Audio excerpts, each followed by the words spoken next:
Tony Dunn. Ain't nothing to it but to do it, brother. Let's roll. In a world where Carolina Panthers fans have an insatiable thirst for Panthers news and opinions, only one podcast roars ferociously. It's the C3 Panthers Podcast.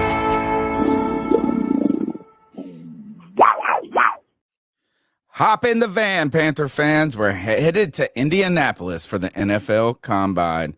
That's right, where we get to go and get excited about men in underwear doing athletic things as we continue to follow the latest Panthers news and opinions from the fan perspective. It's the C3 Panthers Podcast, brought to you by CarolinaCatChronicles.com, and I can't wait to hear what Scott Fitterer's got to say at the Combine, those little interviews where we get with Frank Reich between days at the Combine, and I sort of can't wait for Cody Lashney to tell me, oh, look at this good-looking man over there. Look at that fine fellow in that underwear. We should really court him and take him home to Carolina. Cody Lashney, welcome back to the C3 Panthers Podcast.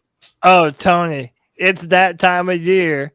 And the Panthers are open for business, baby. Look, we have so much to talk about. Hey, you started it. Look, we have so much to talk about, man. The Combine is underway. And, man, we have so many different things to discuss. Bryce Young choosing not to throw at the Combine, not do anything until his pro day. We have a fantastic guest coming on tonight, Joe DeLeone, to talk about all things draft. We're here to talk about Adrian Wilson being hired to the front office. So many things to talk about. Even something about the Panthers potentially trading up to number 3 for Anthony Richardson. Whoa, what are we doing, man? We have nothing else to it but to do it. And you know we're going to do it with the best damn Panther fans in all of YouTube, Tony Dunn. You know them and love them. We got 9 lives at Keel, Algernon Ramsour, our guy Drew, Joey the Blind Panther Esquivel, Craig Hartner, Dan Floyd, D's Ill Skills, Joshua Hall, Lawrence Trevette, Lynn Widener. What's up, Lynn? Matt Knows Nothing, Smells Like Blue, Stephen Veach, Supreme Leader Z, the Cardiac Cat, Tim Estes, Underground West, and your bastard son, White Chocolate Espresso. Tony Dunn, it's Tuesday night. Ain't nothing to it but to do it, brother. Let's roll. It seems like my bastard son comes over for dinner on Tuesdays and Fridays every week. And now he's going to Indianapolis with us as we get ready for this combine. And like you said, interesting news to talk about. But this is the people's voice. This is the podcast that is really the chat, the people that call in at 252-228-5098, those people that go and hang out in Discord. And the discussion is this. It's Panther fans being fanatic. We're professional football fans, not football experts. And I'm here with my man, CK, who has some really professional pipes. You know, you could say that, but I'm not doing it professionally other than what we're doing here. So we'll yes, take it you there. are. I'm happy to be here and talking about it with the boys, talking about what we're going to be expecting this coming weekend. A lot of news, a lot of discussions to be had around the potential quarterback carousel going on in the NFL and what that means for the Panthers. It's going to be a spicy episode tonight, boys. So I'm ready to sit back with my popcorn and watch the battle commence and maybe put my 2 cents in as we go.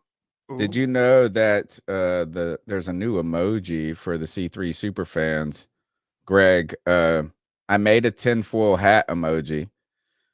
You can put in tinfoil, and it is I think it's what is it? Wasn't it Joaquin Phoenix from Signs when he's sitting on the couch with the little girl and that got the tinfoil from Signs? You guys can check that out. That's for Greg, the stat daddy, the bat daddy, and also the most suspicious of the group. Welcome back. And did you know that we hit 5,000 followers on YouTube? And I saw somebody's that. got some background noise going on. Yeah, sorry, that's the pup. Real quick, I got a new puppy in the house, and she's getting a little ruckus going on right now. But yeah, I saw the 5,000, and that's absolutely amazing, and that's 100% the fans. It's fantastic that we have 5,000 people that want to subscribe and listen to us just talk bullshit about football, which is really cool. But I do thank everybody for that, and it's a big number to hit. Like we hit it pretty quickly too. Based on, like, we're slow and steady. We climb Mount Everest, we put the flag, but we're going to the moon, Cody. And one of the things somebody told me that Miranda was my wife. She was, one of those, like, she's scrolling through her phone and she starts just giggling like crazy. And just what Greg was saying about the dogs, she said, man, this meme says somebody should invent an alarm clock where the sound is a dog about to throw up. And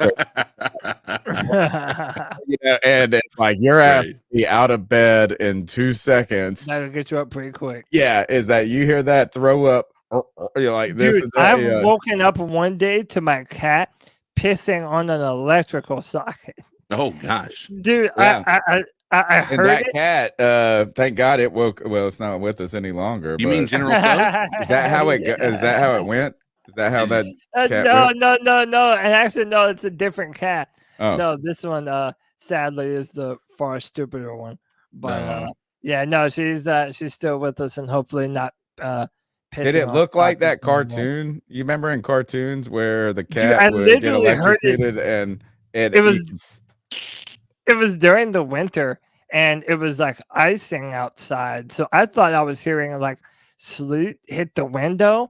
But no, it was the fucking outlet zapping from her pissing on it, dude. Crazy times. Anyway, Panthers. But don't pee in outlets because that would be shocking. And what would it be shocking for the Panthers? Let's get into some Panthers news and opinions from the fan perspective. It's the 2023 NFL Combine show where we're going to talk a little bit. We'll talk a lot. We're going to save that Combine talk for our guests. Let's get into the latest news where the Carolina Panthers. What's up first, Cody? Yeah, so now we know officially that Derek Carr will be meeting with the Carolina Panthers at the Combine. This is amongst other teams. He's also meeting with the Jets and the Saints, and people have been talking a lot about this.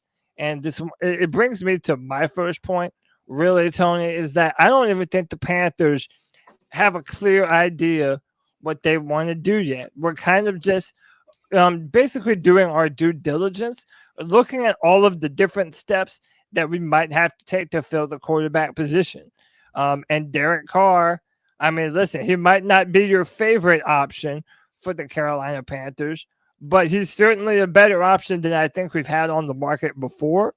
I still wouldn't put this as very likely in my own opinion, but there are a lot of Panther fans who think that we could do a lot worse than Derek Carr.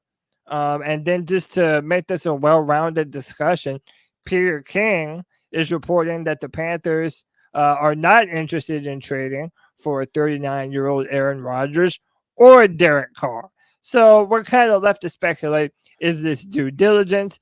Do they have actual interest in Derek Carr? How does this guy know? I know he's an insider, Peter King, and we know him from being the dude that made a big deal out of Cam Newton, say he wanted to be an icon.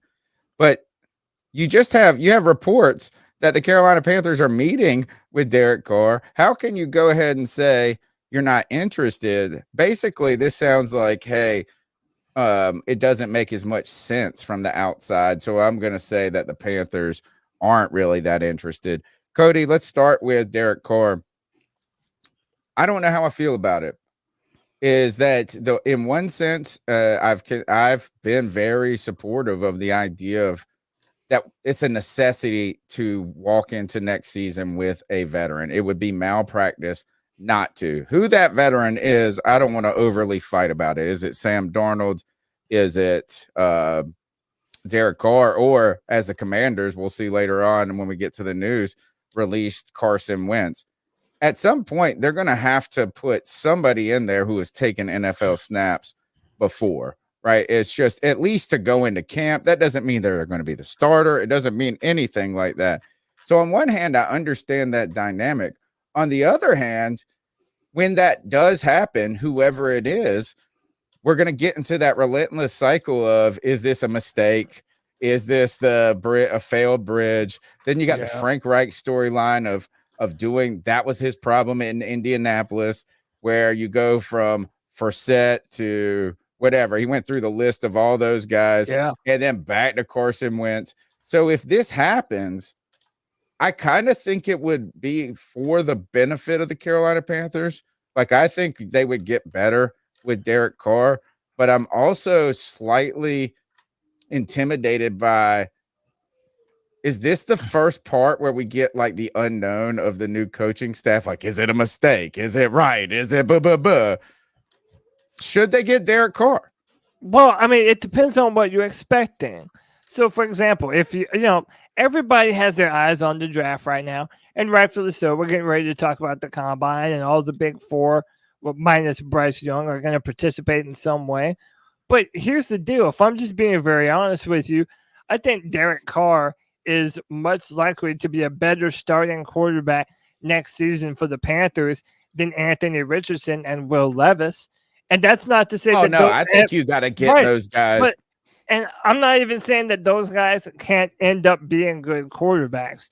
But if you're drafting Anthony Richardson or Will Levis this year and expecting them to come in and be ready to lead this offense on a deep playoff push, I don't know. That doesn't seem very likely to me.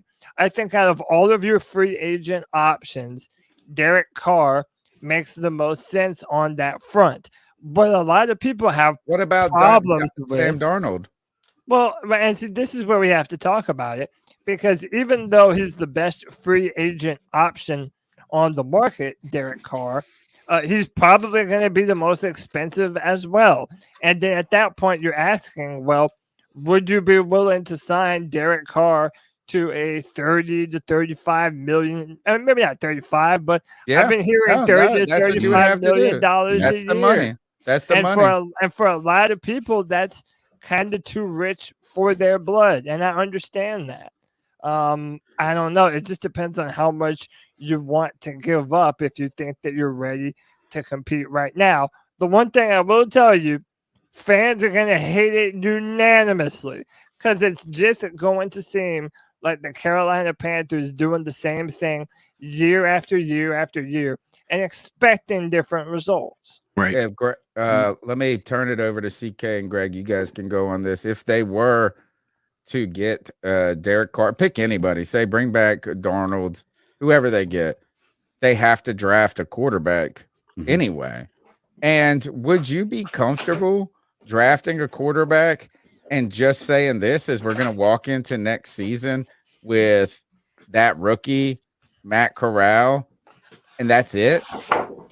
I feel like a CK, is that like a necessary thing? If you get whoever you get, if you get a guy of somewhat of a name recognition with Derek Carr, you got to bring in a quarterback still in the draft.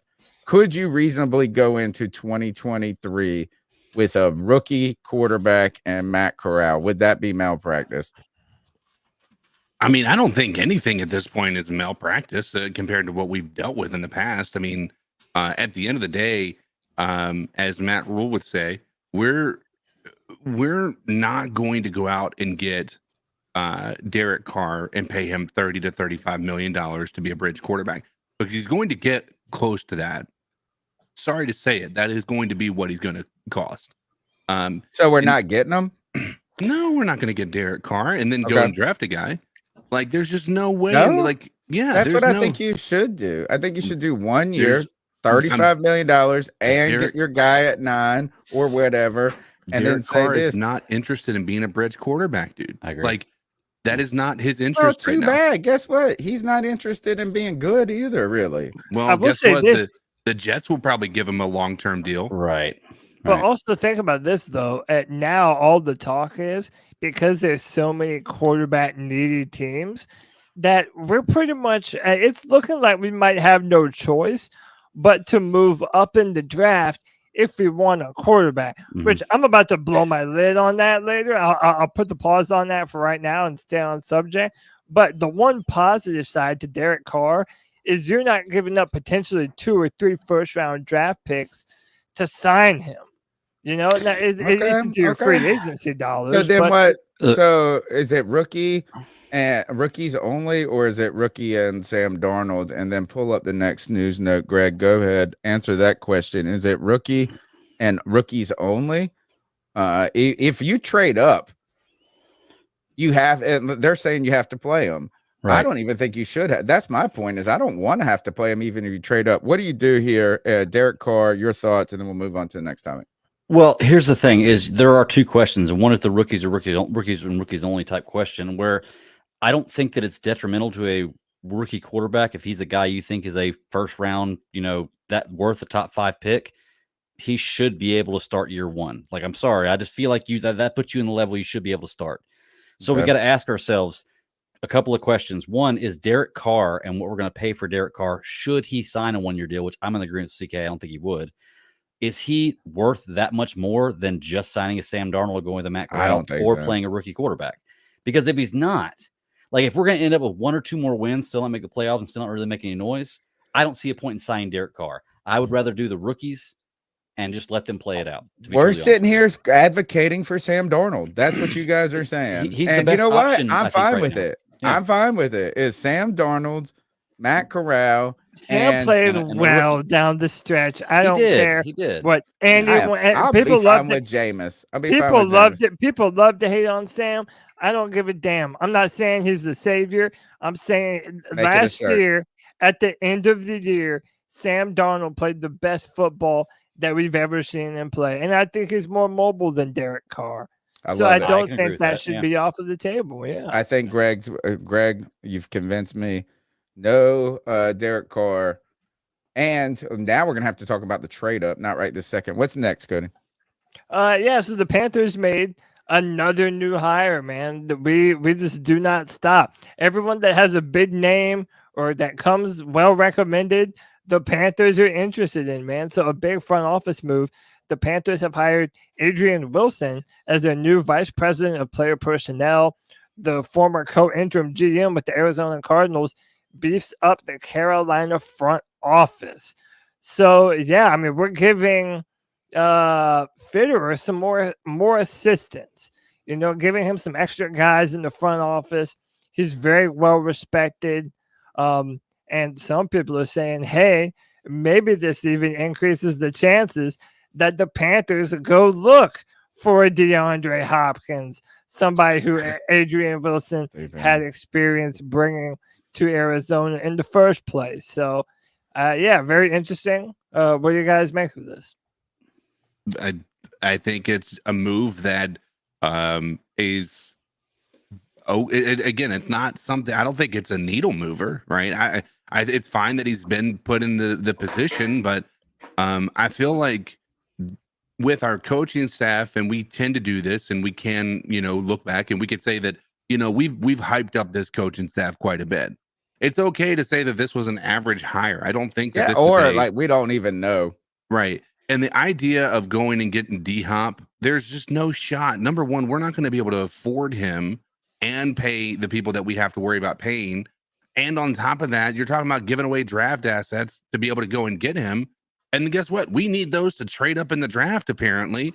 Like, there's just no shot. DeAndre Hopkins, you can just get that out of your mind. He is not coming to Carolina. He's not going to be a Panther. Best of luck to wherever he decides to go, or wherever he, I think he has a no trade clause, whoever he waives his no trade clause to go to. But I can assure you he's not going to waive it to go to Carolina for a rookie quarterback.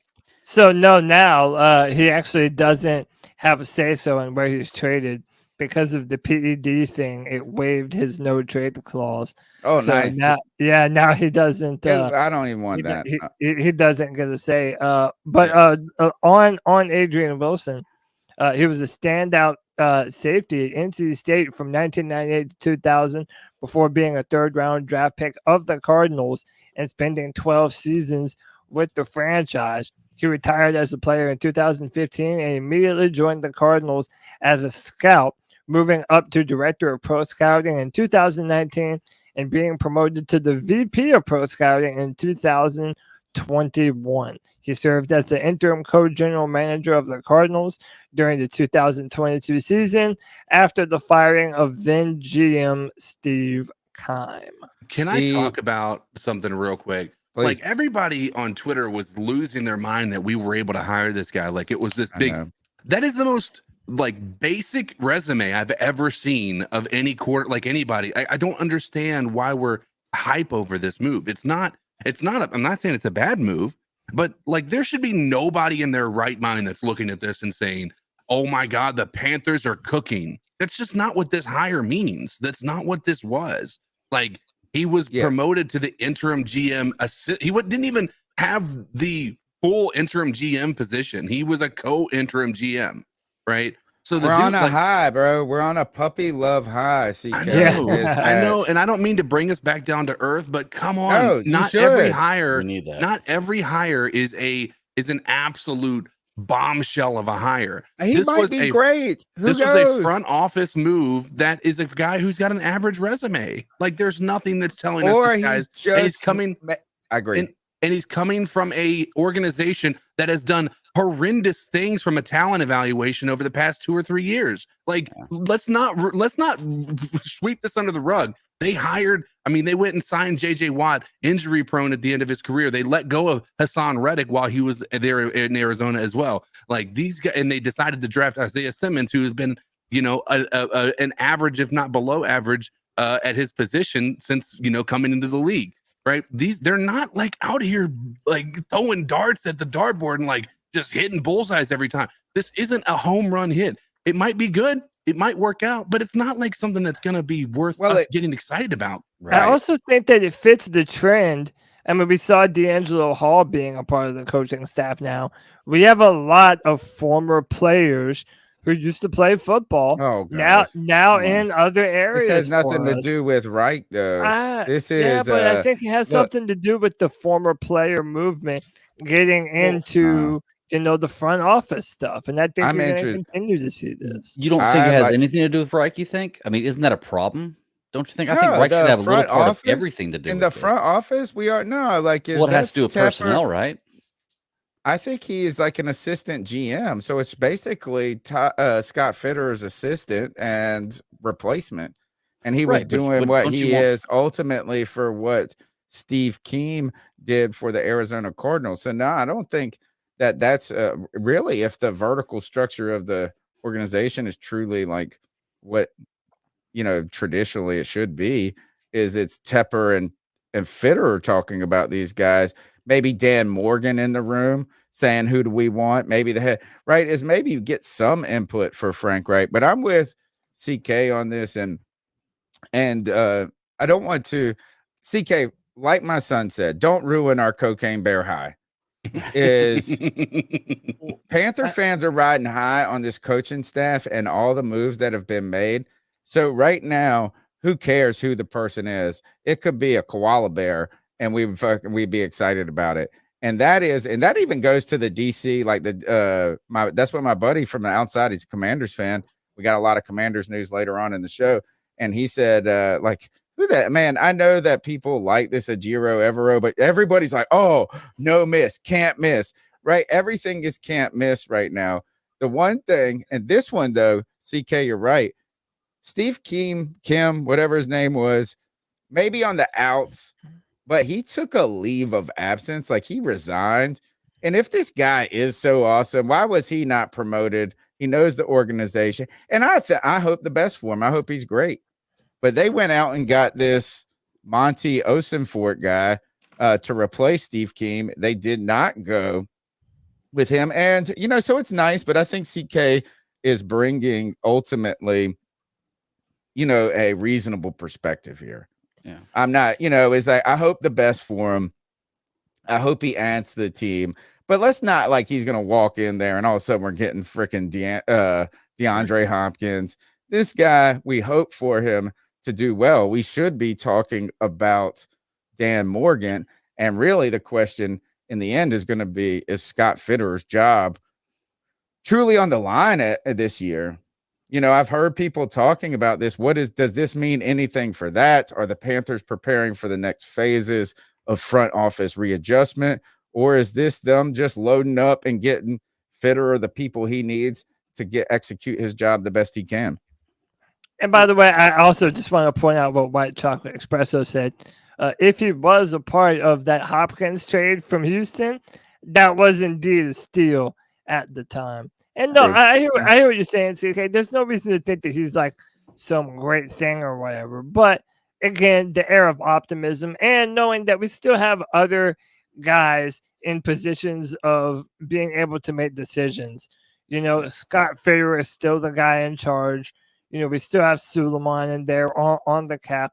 This just adds another set of eyes, and a set of eyes that everyone does say is well respected. So I think it's another good hire. It doesn't have to mean anything, but it's a decent hire. They clearly wanted him to be in the front office. So I'm fine with the hire. Like the thing that I'm just not I'm not down with it. I think maybe I'm taking the Greg approach on this is like we can't we've gotta be realistic in some respect here and realize that like this is a hire that's not really going to move the needle for the Panthers. Like this isn't going to change the way that the Panthers look next year.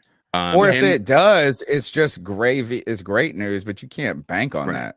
Right. You're not like if we do really well like this year and there's just great talent and everything, I can tell you that people are not going to look back to this hire and say, oh my God, it's because of this. Right. There's so many different moving factors and it's fine. It might turn out to be great, but I think somebody said it in the chat and Pipeslinger might have said it. This is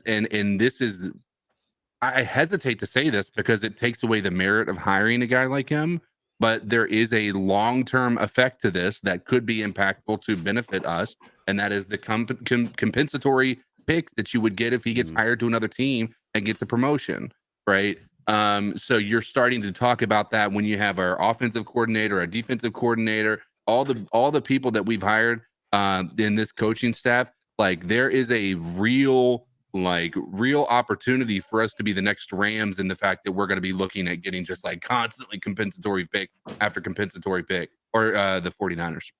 We've got about 45 seconds before our next segment. See, Greg, if you got something to say it now. Cody, let's pop through them real quick, and this will be our segue to our guest. Don't forget to call into the show at 252-228-5098. Okay, real quick, yes. I have to agree with y'all that I think that this is not a home run hit, but we don't need home runs all the time. Base hits work just fine as long as we get a few home runs in there every once in a while. I think we have.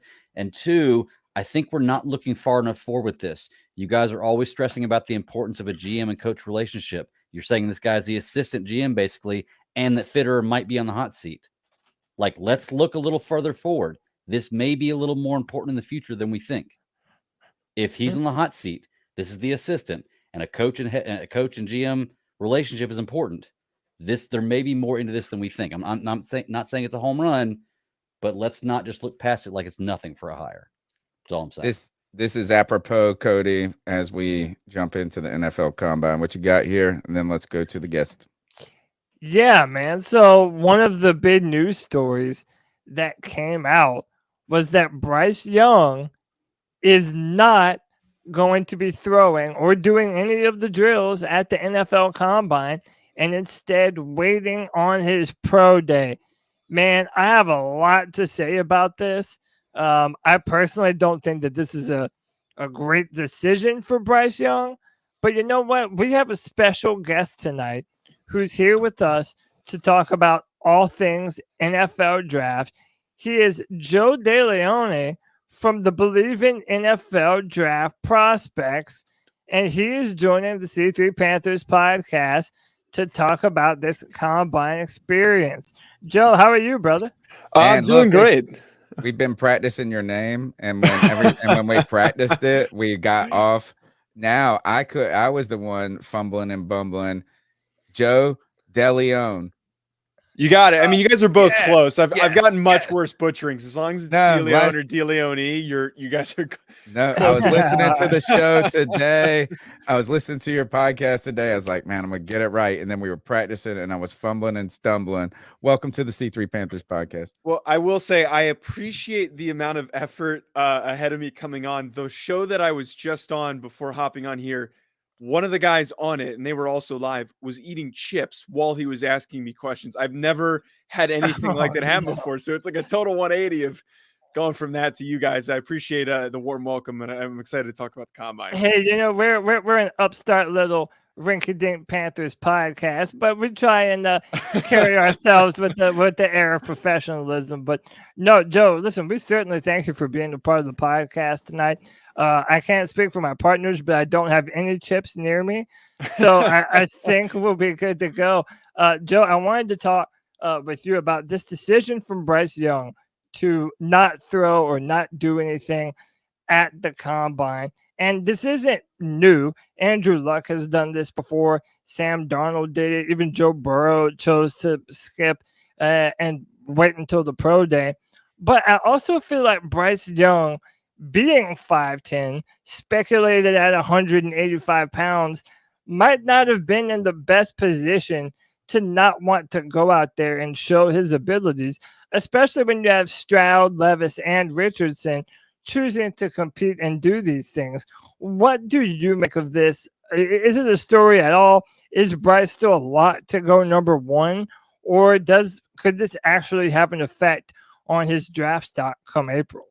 Right. I understand both angles of this, but in the perspective that you're talking about, but the way that I perceive this is that we already know who Bryce Young is as a prospect. We know that he is very accurate. We know that he is a very bright mind, and we know that he has really great instincts to play the position. So for him to go out there, and if he completes every ball or maybe misses one, that just reinstates the understanding of what we have of him. And I think for the athletic testing, we know that he's a good athlete, but for the guys that he stacked up against, which are Will Levis, who is talked up to be a good athlete, Anthony Richardson, who might have the best combine performance for a quarterback ever. He's that good of an athlete. And CJ Stroud's not even going to run. So for him to go not test as well as some of those other guys, it might impact the perception on him. He's obviously going to get weighed in. He's going to get all of his measurables in. But I see Bryce Young where he's going to win is showing up to these meetings and knocking those out of the park. I would assume that he is going to have the personality and the mentality and the football IQ to win in these interviews. I think compared to anybody else, he is going to show up and be able to knock out every single one of these. That, to me, I think needs to be his focus, and I believe that his team is approaching it that way. Go in, go do the interviews really well. We'll go throw at the pro day. We don't want any other question marks brought up, and just let your words lead the discussion here on how good of a prospect he can be. We're going to be asking a lot about the quarterbacks who throw on Saturday for the NFL Combine, Joe, and I'm going to stick with this one. This is the 11th season of the C3 Panthers podcast, and the 10th Combine we'll be looking at, and we have a draft party every year. I hate all of this. I loathe it, and I shouldn't say that in public because this is our business at this point. But everybody, Cody loves it. Cody loves the combine. He loves the draft. He loves all the prospects. After 10 years of doing this, I've just watched so many people fall in love with people. I've watched not so much breath and air and energy on what's going to happen, and only 95% of it happens. 98% of it is not even as good as you thought it was going to be in the end. I am interested with this quarterback class, though, because I think there's an interesting storyline I've watched unfold over the past years, and that is the guy who's number one, who goes into the combine or goes into his senior season, never turns out to be the guy who's drafted number one. And it really feels difficult for Bryce Young to hold on to the spot. Here's my hot take, and we'll get out of the quarterbacks after this. I think Bryce Young slips out of the first round pick. The tape is deep in the past. The tape, which is great, right? He's relying on the tape. You mean the first pick or the first round pick? No, just the first pick. Okay. The Okay. First pick. overall Sorry. pick. Yeah. Okay, Yeah. Yeah. got it. I think he could be the 4th quarterback drafted in some case. Every year we get a darling who surges. How hard is it for Bryce to hold on to that through all of this, where we got all the anticipation builds around these quarterbacks? Right, and I think that's part of the reason why he's not testing. He doesn't want to be picked apart and overanalyzed. Let all the other guys that have inconsistencies with their game, let them be picked apart and overanalyzed. And I totally agree with you in the sense where there's a possibility of that happening. I think that if Will Levis and Anthony Richardson show up, test really well, and they have strong days throwing the football, that's going to really help them. If CJ Stroud, we already kind of know who he is and he's only throwing, he's not going to do any of the physical testing. If they all have really good days, absolutely Bryce Young could fall to be the 4th guy. I think that the NFL, there are still some old school thinking teams that aren't going to want to draft a guy that is built like him. He needs to bulk up. He needs to get up to 205 pounds, I think, for me to be more confident in him to not sustain a lot of injuries. His frame is concerning. I do even know that the Houston Texans aren't even really big fans of Bryce Young, and they value other guys because of how small he is, and they're worried about his very slight frame. But the only other thing that I would say about that, though, is by removing himself from the spotlight, it does help him. And he's never been that guy. He's never been the guy that the spotlight's always on him and he wants all the cameras on him. I know that he's in these commercials and he won the Heisman. All that's big for him, and those are huge accolades, and there always is media attention on him. But he's never somebody who's speaking up and trying to get more attention. And I think that removing himself from the spotlight might help let the over-calculation occur for the other players. But it's still, again, a possibility, as you're saying, for him to slide a little bit because of those size question marks, and some of the bigger, more physical guys might be selected over him. Yeah, and so first I want to address something. Tony is lying through his teeth when he said that we were going to ask any more QB questions. That is going to yeah, right. Yeah, we're going to move on from the QB. Let's be real about it. This is going to be heavily QB focused. More minutes of it. But the part of this that I want to touch base on is, and we saw it with the Joe Burrow draft where many people thought Joe didn't want to go to Cincinnati and that he would hold out or whatever, to not go there. We obviously knew that wasn't realistic, but there is a reality that when you look at the trend of quarterbacks, especially some of the best ones in the NFL that have come out of the draft, the ones that have the most immediate success tend to come in the later part of the draft because they're going to maybe a little bit more developed teams. When you're drafted number 1 to the Houston Texans, you're going to a full-on rebuild. So do you think even the idea of not performing at the draft or at the combine rather, and that hurting his stock is actually even something that he's playing chess as opposed to checkers to maybe slide a little bit? I know that's money out of his pocket initially, but when you're thinking about the long term and the contracts these guys are getting, Joe Burrow and Trevor Lawrence is starting to come on. So you can look at those as the exception.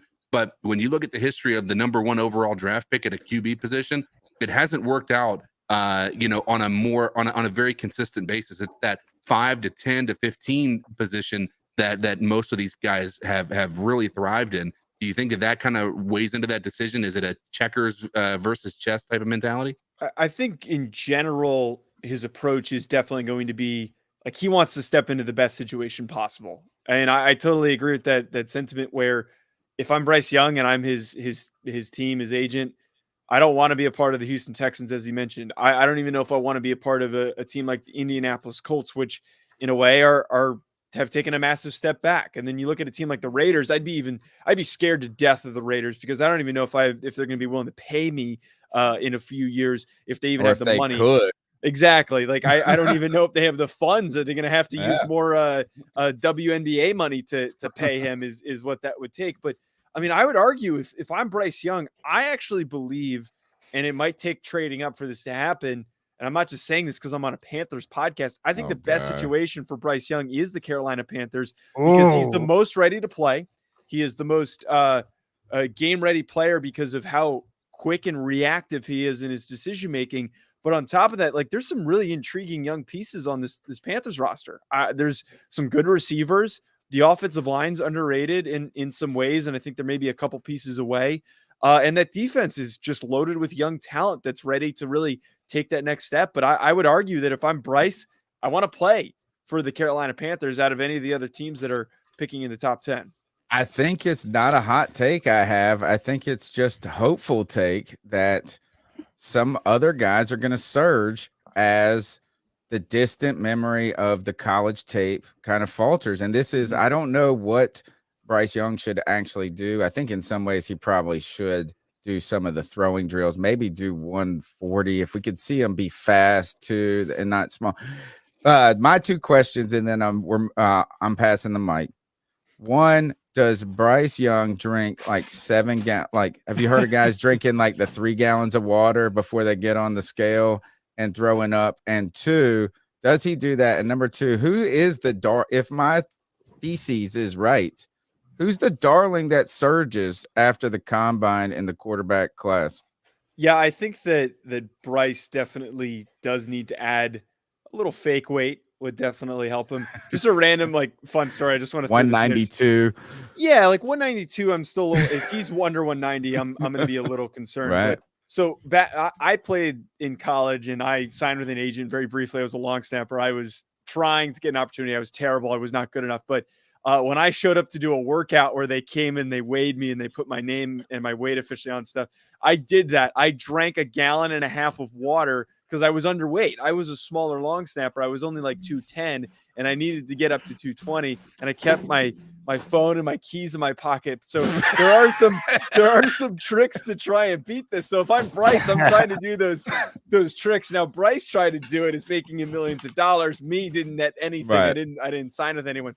But if we're talking about the darling though, it's got to be Anthony Richardson. I think the phase of liking Will Levis, it got old really quick. And I think that everyone realized like the guy's got so many problems and he's almost 24 years old. So why am I banking on a guy who's played all these games and he's done all this if he's further along? Anthony Richardson's got only up to go. He is at the bottom level, I think, of his capabilities. Now, the problem is the ceiling and the floor are so far apart from one another, and I don't think there's really an in-between. He's either going to be a top 10 player in the NFL, he's that good, or he might never play a snap. He might be terrible. He might never a snap. A mess. Well, that might be a hyperbole, but he might just be one of those guys like Paxton Lynch that gets out there for a couple of plays, and then you're just like, oh my Terrell God. Pryor. I feel like Terrell Pryor had a little juice to him, and like they were trying to make him a wide receiver out of the gate. Yeah. But separate from that, though, Anthony Richardson, though, I think right now is going to be the darling, and I don't think it's an exaggeration to say that if he does all of the athletic testing, which is to his benefit, he could have the best quarterback combine performance ever in terms of all of the athletic testing. Not talking about throwing, but just the athletic testing. He could be the best athlete that we've seen. Because if we think about it, that Kyler didn't run, Lamar Jackson didn't run. We've got all these guys that don't test because they don't think it's a benefit. So I think Anthony Richardson could really get the boost from doing the testing, and he might end up being the second quarterback selected after it's all said and done.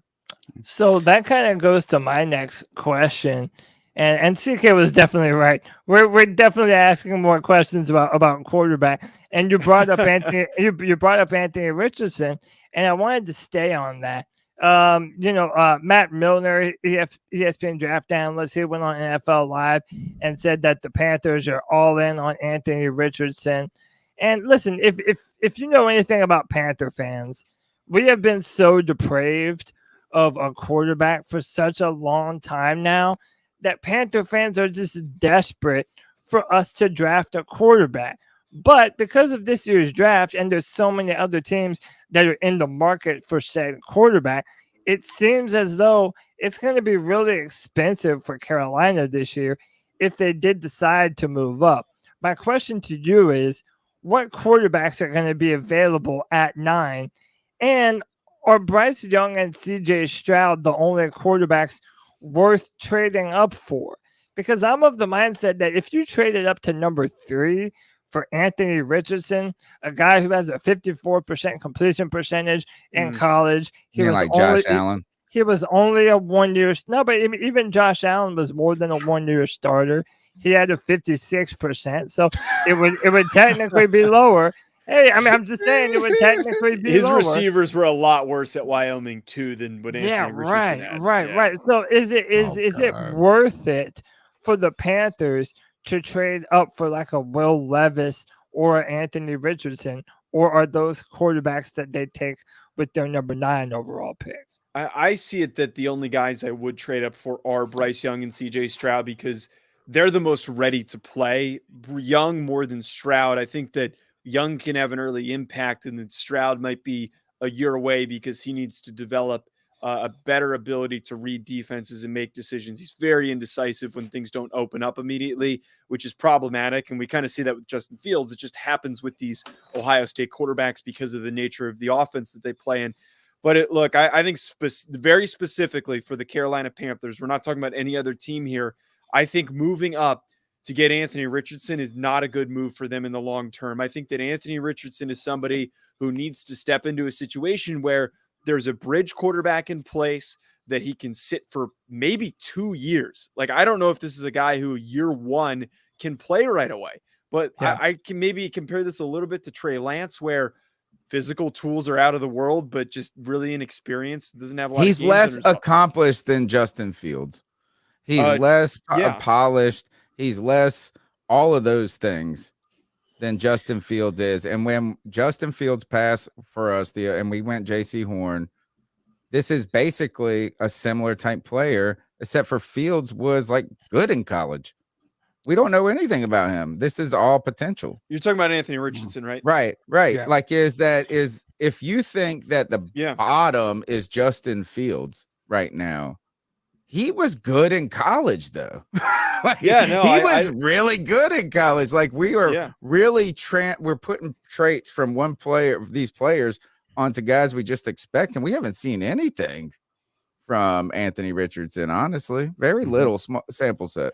Yeah, because he was on a bad team this year, and a team that didn't really help him progress. But like, I think that the positives for him, I totally get it. He needs developing. It's going to take him time to get to what he's capable of doing. The arm talent's just silly for him to make some of these throws that he can make without having any platform in these really tight windows. It's there. It's all there. This is the draft talk. This is it every year. This is the guy.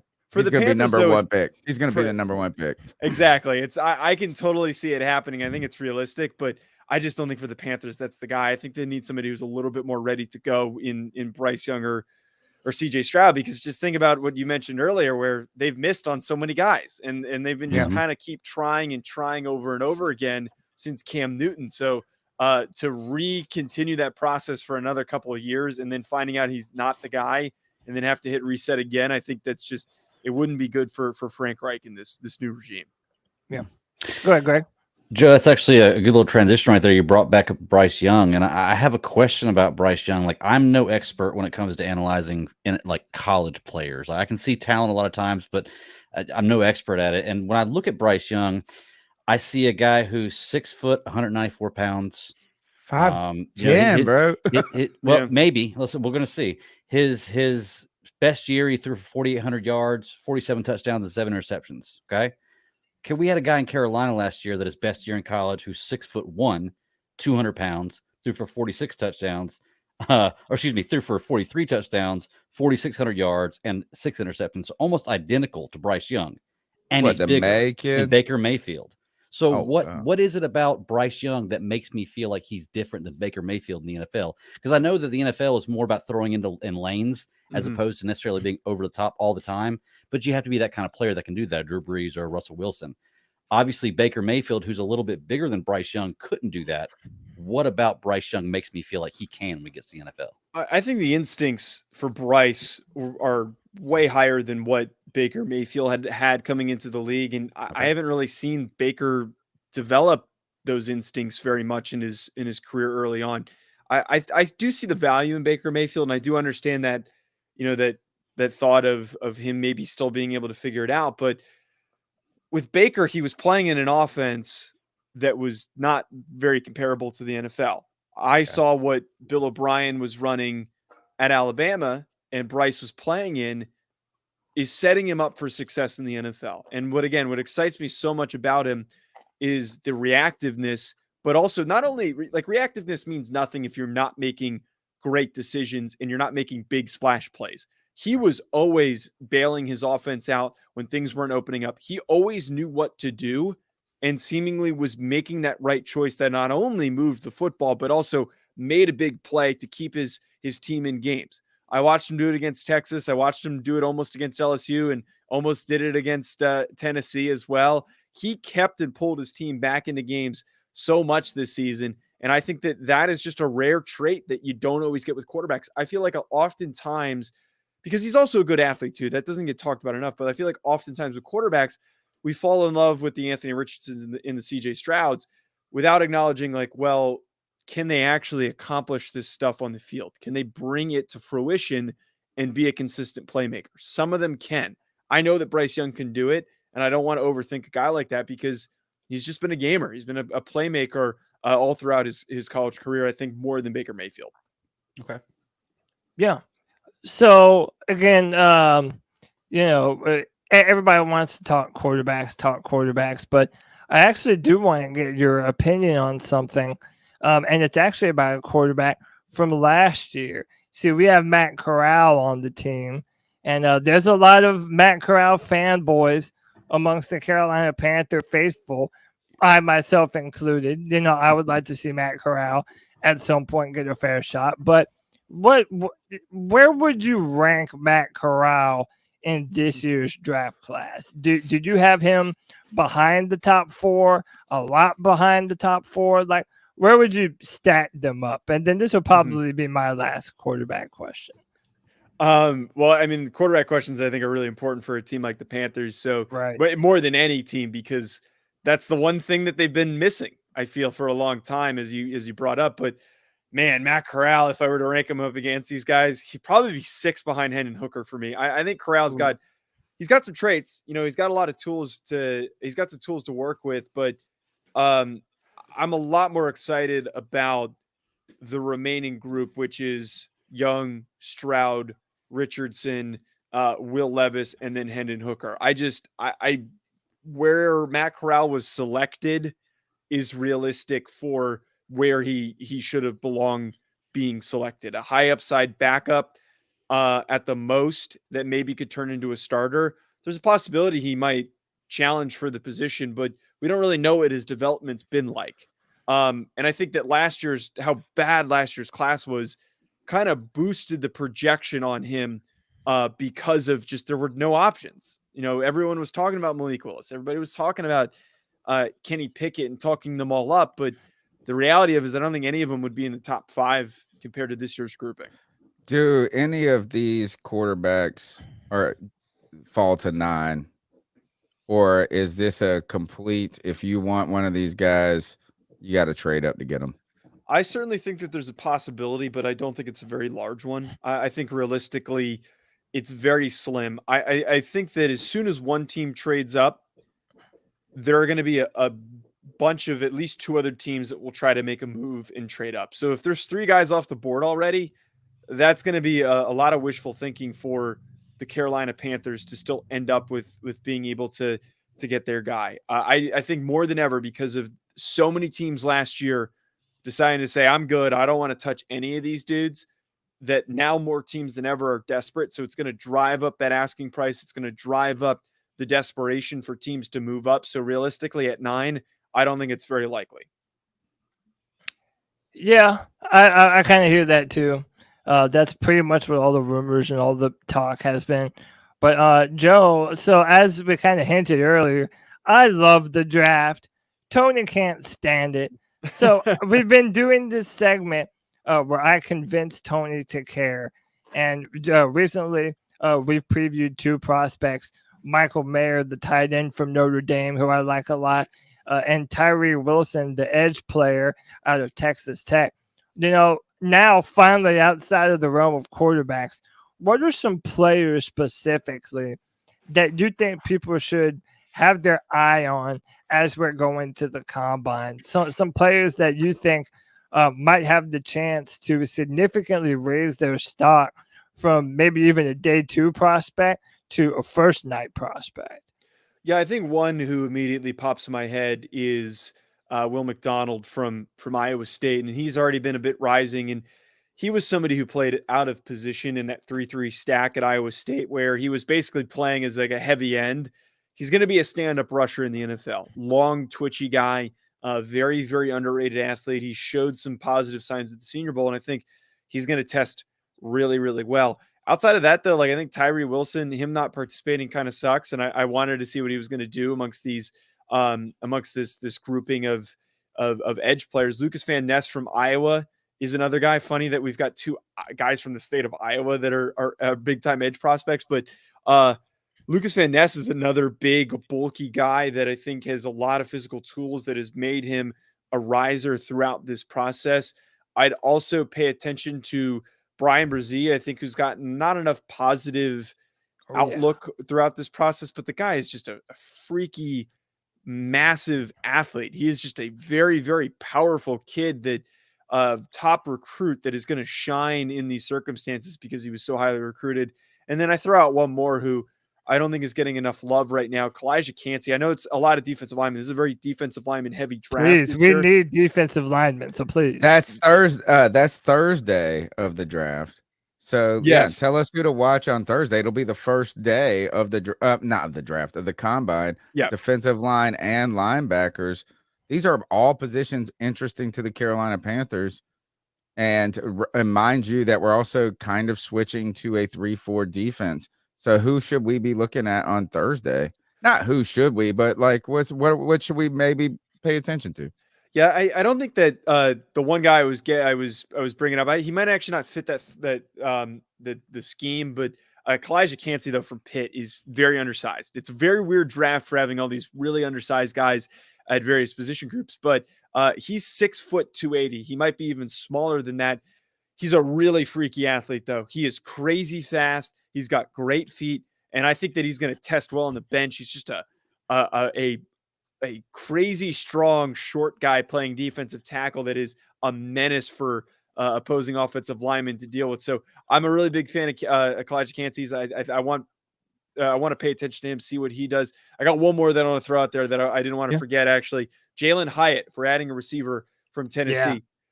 Big surge throughout this season for what he did against Alabama was the starting point. The NFL loves speed. And if he tests in the 4.2s, 4.3s, I think that he could be the first receiver taken possibly off the board once we get some testing numbers to put beside his name. But he's been a riser, and we know that these deep threats are a big boost in this year's class and could be the first receiver taken. Yeah, and by the way, I'm a big-time Clemson fan. So when you said Brian Brzee, I'm like, yes, man. You know, he never really lived up to the hype. He was a very highly recruited 5-star prospect when we got him out of Maryland.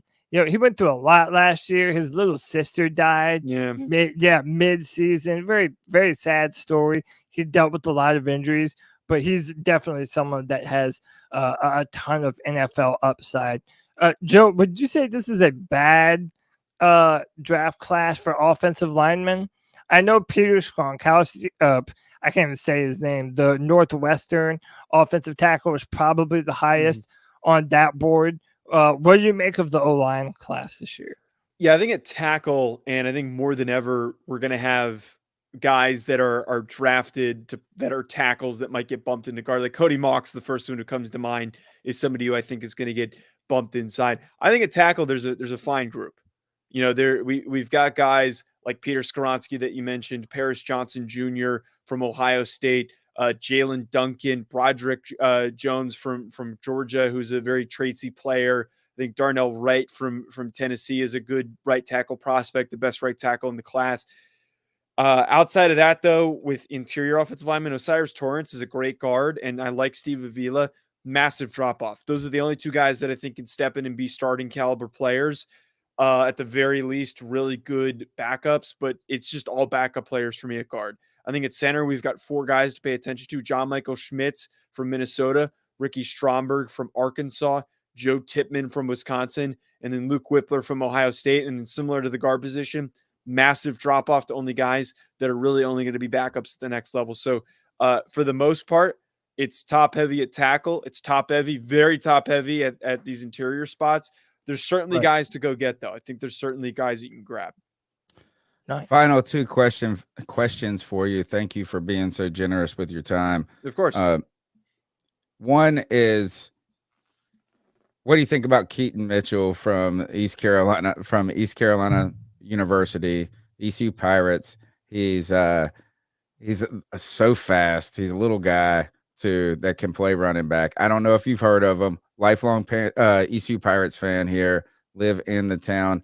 And so if you know Keaton Mitchell, speak on anything you can think about him. And then finally, what do you want to learn from this year's combine as we try? What do you want to take away? If we got you on the line next week and we could give you a magic wand, what would you want to know? So getting to Mitchell first, I am familiar with him as a prospect. I haven't done my final report on him just because there's so many running backs in this class, but I'm a fan of him. I think that he's definitely a day 3 draftable guy that could fit very nicely as an added piece to a running back room. Great athlete, as you mentioned, and I'm curious to see what testing numbers he puts up with a lot of guys to compete with. And if he tests really well athletically, I think that's going to benefit him with kind of like this middle chunk of running backs that need some separation. I think he fits in there with the Sean Tuckers and the Mo Ibrahims of this class. But to what your point is on what I would like to learn from this year's combine is just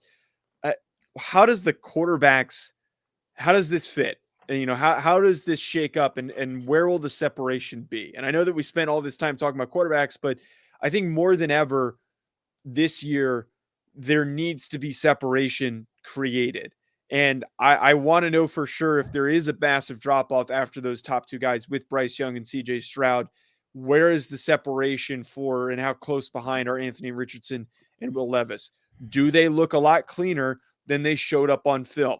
Are they going to answer and maybe calm some of those concerns with consistency? How do they bounce back from issues and mistakes that they have during these passing drills? If they can remove that separation, that to me, I think answers a lot of questions. And that I'm going to be really focused on that for the most part, separate from obviously just enjoying watching these edge players and these defensive linemen and some of these corners that are going to show out. I will tell you, you can use this headline. Anybody listening can use this headline: separation, not desperation, when it comes to evaluating the NFL the combine quarterbacks. Will these guys just continue to crowd those first 5 picks, or and that sounds like desperation if what you're suggesting, instead of seeing that separation. Joe, fantastic hanging out with you. Tell us where we can find your work. You can find me on Twitter at Joe DeLeone, and then on YouTube. Hack City is my YouTube channel, which has got all of my content on there: NFL draft, college football, you name it. And then also just Bleav Network at Bleav Network on Twitter and on YouTube as well. Perfect. Thank you for hanging out with us, man. I hope you have a great night. Thanks, guys. Appreciate you having me on. Thanks, Joe. Lots of men about to be running around, Greg, in underwear. I mean, that always sounds interesting, right? Yeah, we love that. Actually, Well, no, it hey, doesn't. if You know what? anything- I really need to cut my grass Oh, and get ready for this spring. Don't pretend that you're not stoked. Okay, you're You more. want to do a pumped. watch along on Saturday I already told you for I'm the down. quarterbacks? And All I right, think let's- they go. I let's do think they it. go. I think they go at 1 too. So On Saturday? yeah, on Saturday. No, You know what? they'll be I playing. just don't care. I want to really, really bad. I just don't care. Let's do a watch along, kind of like a Friday free for all. We can't put up the stream, but we can all hang out. And it won't be like one of those where if we watch along a game and everybody's like breaking it, it's not going to be like, oh shit. Maybe on them 40 times. We can't. Yeah, Is 40 Jay times, Stubbs maybe. going to come in there and be like 4-2? Yeah, Jay Stubbs. Maybe. He's and got the Pat fastest Pickle. TV internet. Yeah. Can I ask you a question, Cody, as somebody who is a avid believer that this can totally make or break your draft position? What can a quarterback show you this Saturday at 1:00? That's going to make you be like, holy shit, top 3. You No know doubt. what? Take To it. be honest, Greg, a lot of it is willful participation, because if you're a quarterback, you've never thrown to these receivers before. And whereas, okay, if you're Bryce Young and you choose to throw on your pro day, you have a relationship with those receivers. You know when to throw the ball, on what timing, on what routes. It's basically just like, hey, man, I know I've never thrown to these guys before, but I'm a competitor. I'll go and make every throw that they want me to make. I'll go run. I'll go test.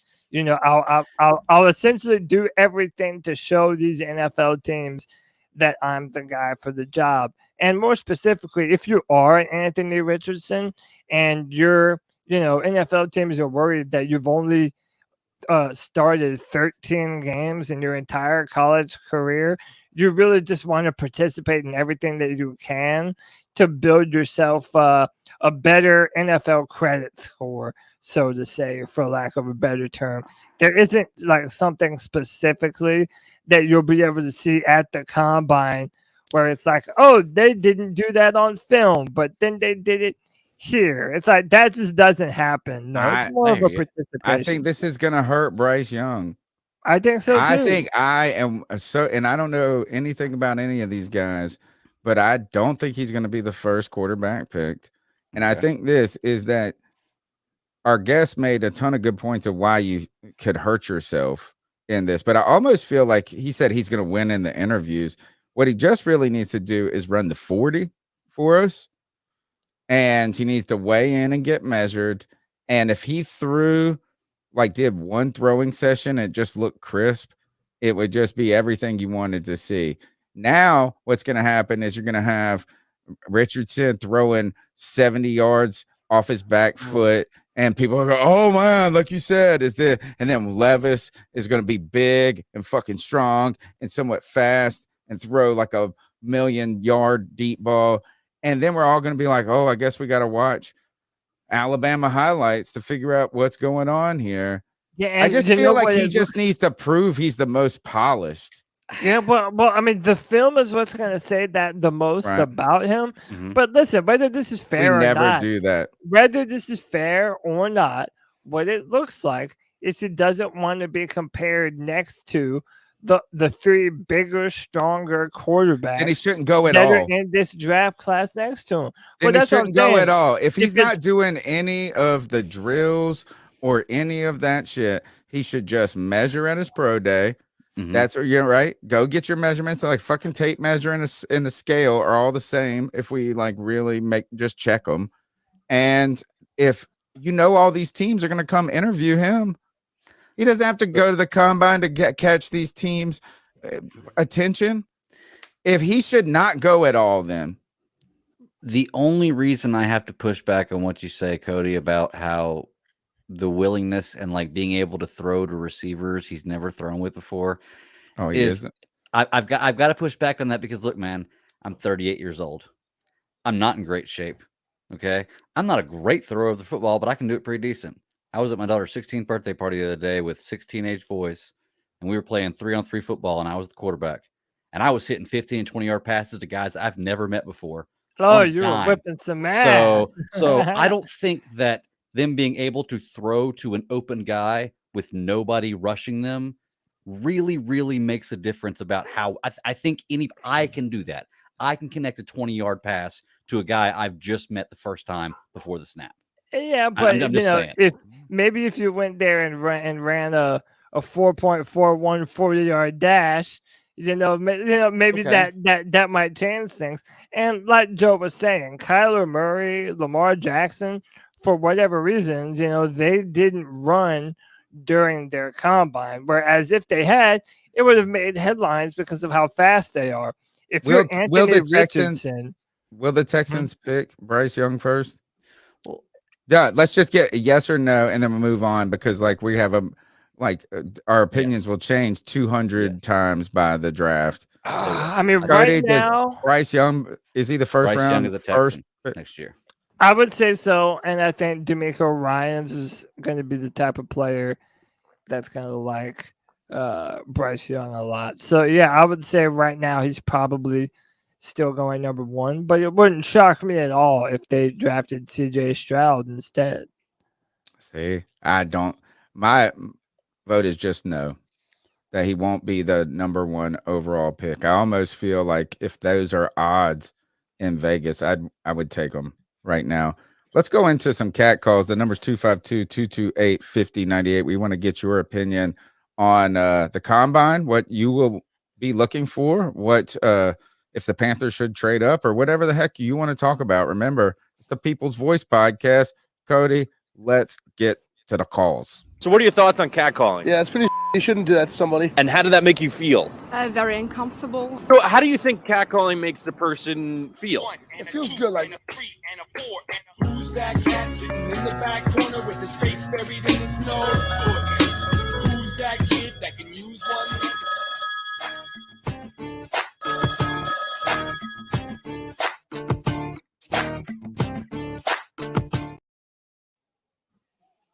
I don't hear nothing coming from your end. Was released by the Washington Commanders. I'm gonna say, podcast brothers, how y'all doing? G Cavassier. Hey, I know y'all seen this shit on Twitter or online or on TV. You know, Carson Wentz was released by the Washington Commanders. I'm gonna say this right now. I do not want Carson Wentz to come to Carolina. I don't. Even though I do have a feeling that Wright might bring him back because I know they got a relationship. But I do not want him as a free agent to come to Carolina. Like I told y'all before, who I really, really, really, really want, you guys might hate me on this, is Jimmy Garoppolo. I want him in Carolina. I want him over Derek Carr and all that. I want Jimmy Garoppolo. That dude is a proven damn winner. Yes, he has some Super Bowl wins being a backup. But let's not forget, man, we went to the Super Bowl with the damn 49ers. Of course, lost to Kansas City Chiefs and everything like that. But my opinion, with his age and his injury history, he won't be expensive.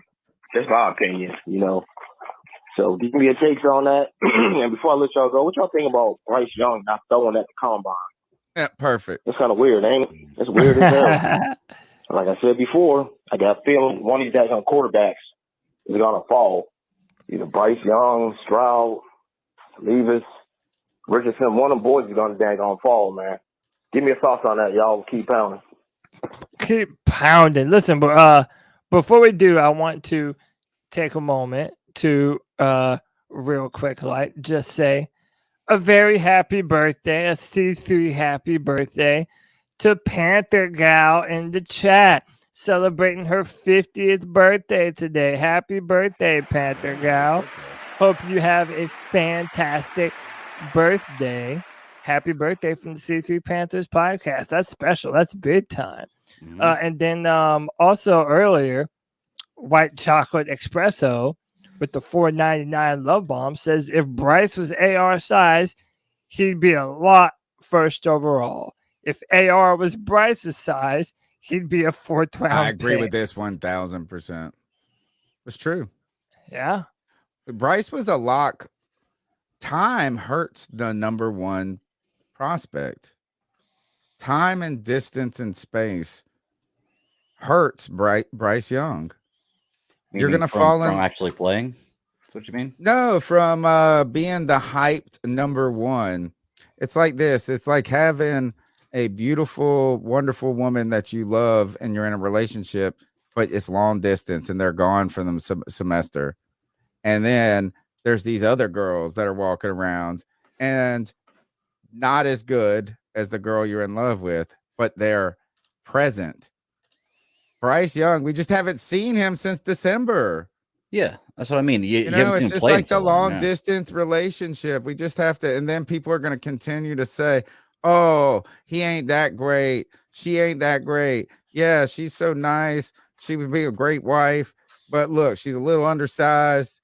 And look at that booty over there.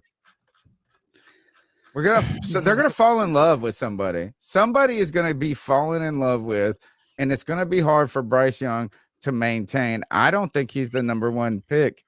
And what he was talking about, Jimmy Garoppolo. Would you rather have Derek Carr or Jimmy Garoppolo? And who costs more? I don't know. I think Derek Carr is probably a bit thicker. I think he's probably a little less injury prone. Oh, Dude, Jimmy Fitterer. Okay, Garoppolo. no, you went to Jimmy injury Garoppolo. prone. No, I got you. What did you think I meant? No, I didn't know. I was like, You thought I was talking about them cheeks? No, I just was like, I didn't know that was going to be the go-to. Who's going to be cheaper is really what I'm interested in. I mean, I don't know. Probably Jimmy Garoppolo, and the reason I think is because he's been injured. He's been, yeah. I mean, listen, I feel like every year he has a good season, but he deals with a bunch of injuries that he ends up causing him to never finish out the year. I mean, listen, I'm not mad at. Listen, if you're talking about free agent quarterbacks, the best two that you could have available to you right now are those two, Jimmy Garoppolo and Derek Carr. I would like to say, though, that Derek Carr has had like 6 head coaches since he's been with the Raiders. I mean, listen, we've all seen firsthand with Sam Darnold how when you're just constantly going through the head coach carousel, it's hard to get your feet underneath you, man. Everything is changing all the time. You know, at this point, I would be more inclined to give Derek Carr the benefit of the doubt than Jimmy Garoppolo. All right, let's go to the next call. The number's 252-228-5098. C3, it's Anthony from Charlotte. Just thought I'd call in on this beautiful day in Charlotte. It was beautiful. Just wanted to talk some football. You already know. So first, I want to say that the Panthers are meeting with Derek Carr at the NFL Combine. This is no surprise by me. Cody said this. Him and Reich are really religious. I mean, Schefter keeps reporting Carr's looking more for a fit, not so much the money. But if we did get Derek Carr, I honestly wouldn't be mad at all. Like, you know, this is a real coaching staff, a real defense, a quarterback that can convert third downs and keep the ball moving. I mean, we should be fine. But I do want to bring this up. Me and the Free For All chat have been having this conversation all day, and, you know, I don't want to be the barrier of Debbie Downer news because I kind of was this past season. I'm on record saying multiple times I wanted Wilkes as the coach, but here's the whole problem with that situation going into the draft. There are about like 5 or 6 quarterback hungry teams drafting ahead of us. And the only way we're going to get a quarterback, like even QB4 is trade up. That's the only way now. I really see it. I don't see other teams passing on these quarterbacks when they know that their hole is quarterback just like us. And this kind of goes back to why I called in multiple times and said, like, hey, like, we're 1-5. You know, why don't we play hard? But I guess, you know, try to lose these games. And it's not because I'm a bad fan. It's not because I'm bringing negativity. It's simply because I want to plan for the future. And in order to get these top quarterbacks, you need to have a top pick in the draft. I mean, we traded CMC, so potentially we use these picks in a first rounder to trade up to get one of these guys.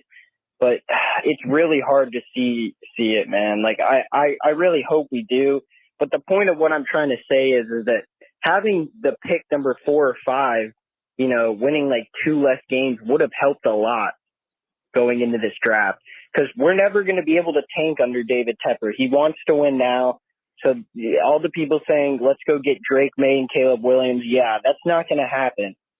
You either trade up and make a big move this year to get your quarterback, or just sign Derek Carr for a 3-year contract and roll with him and then see what happens when it's up. I mean, that's reality of what it comes down to. Anthony from Charlotte.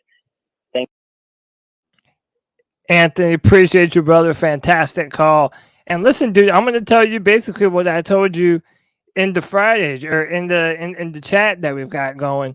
Dude, it's like shouting into the void, wanting your team to lose for draft spots, man. Dude, that season we had Teddy Bridgewater, especially after how we did Cam Newton. I wanted the Panthers to lose every single game to get Trevor Lawrence, man. You can ask Greg. He was there. He remembers. Like, I wanted that to happen. But the reason why this season was different was because up until the very end, we had an outside chance of making the playoffs. And yes, even though it would have been more beneficial since we needed a quarterback to have a top 5 pick or whatever, I just can't not pull for my squad while we're battling for a playoff spot. You have to rep your team. And but no, I hear you, man. We would rather be up higher, but dude, it's like shouting into the void, man. The players can't hear you, the coaches can't hear you, the front office doesn't give a damn. You just have to do with what you have, and right now that's the number 9 overall pick. Well, I'll tell you something, Cody. I was kind of on the fence about this last year too. About like, I don't want to say that I want to tank, but the wins after we fired Matt Rule and this team started to come together and actually look like a team, like they wanted to win when they started to gel. I felt so good after that. I'll never pull for us to tank again. To be honest with you, the feelings after those wins. You never pulled for us to tank in the first place, then, if that's how you felt. And maybe it is. Like I said, I was kind of on the fence about wanting to feel that way because I do want a good draft pick, but at the same time, those feelings felt so good. Remember how excited we were when we come in here, even after a loss, like in the Atlanta game? Like, it's crazy, and I love having that feeling in football again. What you really want to do, instead, what you want in a tank year is for your team to just be competitive in the actual game, but always lose. So the Sundays are fun to watch. You're like, oh, I wish we would have lost by 3, I guess. Right. But the tank is, look, that's just it. You get the draft pick you get. I don't know if you should. I understand institutional rebuilds. See, we use tanking too loosely, right? There's a difference between contractually restructuring your team, refocusing the direction of your team, and not trying to make this a must-win season, right? Like, ultimately, that's the question, what you're going forward to now. If we think about Aaron Rodgers, who I think needs to go to Miami, but when you talk about any player that comes across the waiver wire, whether it be Jalen Ramsey to whatever, are you just trying to get better incrementally? But some teams are trying to get it done now, and we're not in that range. It's just that far. So you have to kind of figure out what you want the ultimate ideal goal to be, as clearly as win a Super Bowl. But as an institutional rebuild, you're not out there going, oh, we don't want you to win the actual game. You're just shedding big contracts. You're positioning yourself to have a lot of draft picks. So if you want to move up, you could move up right now. And think about that. Actually, let's go to the Christian McCaffrey news. News is let's talk about that. See, and that's the kind of thing when we talk about these quarterbacks, I just want to know what the real goal is. Is it stumbling along, trying to hopefully stumble into success, or is it really positioning yourself in a way that when the opportunity is there to strike? Like, if you were investing in a stock account, Cody, and we had a certain amount of money and the market's just not where it needs to be for you to sell and buy, if you're not moving those assets, you're not really like tanking.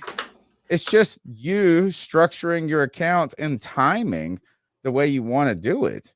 So I don't think, like, I can root for them to win on Sunday and also root for them to have a rebuild in the background.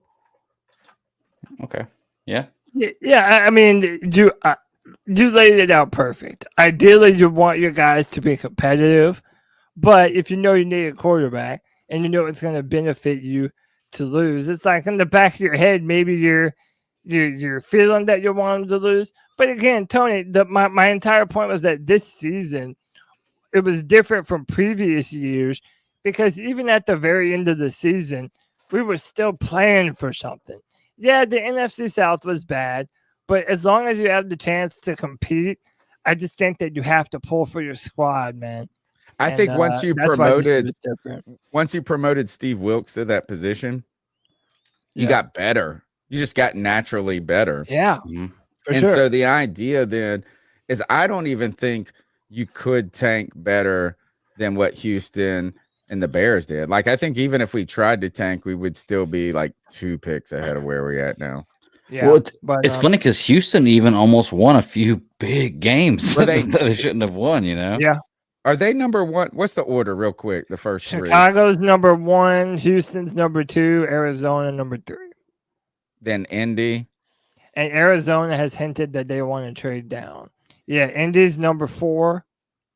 Now that's interesting. Trading down with Arizona. And that's what everybody's saying too. So, for example, Anthony brought this up on the free for all. Like, what if, let's say, the Colts, they jump up to number 1 and they take Bryce Young, and then number 2, let's say, like what Joe said, the Houston Texans want the bigger prospect, and they go Will Levis. Okay, if CJ Stroud is sitting there at number 3, would you move up to number 3? Yes. To get CJ Stroud. But he's not going to be there. Is that people are saying AR-15 may be the number 1 pick. I think CJ Stroud turns out to be the number 1 pick. I think he has the size, the necessary mobility, right? It's just necessary to move around. Touch on the football. Yeah, like 6'3", big hands. Let me ask you this, Tony. Yeah, he's the number 1 pick of the draft. That's what I would do. Now, I know you're saying that you expect him to fall, but that's also not you saying that you don't like him. Who? Bryce Young. Right. Oh, okay, so let me ask you. So let me ask you this: would you I've struggled with this question. Would you be okay drafting? So let's say the same thing, but in this scenario, CJ Stroud goes number 1. Yeah. Then Will Levis goes number 2, or Richardson. Yeah, or Richardson, whatever. Then would Levis. you be okay going to number 3 for Bryce Young? I don't know. On the spot, peer pressure. Yeah, no. What's your other option? No, and this is the there's reason no other why. option, right? No, it's like I don't want to have to give up 5 years. I know of shit for a guy that you don't feel incredibly fantastic.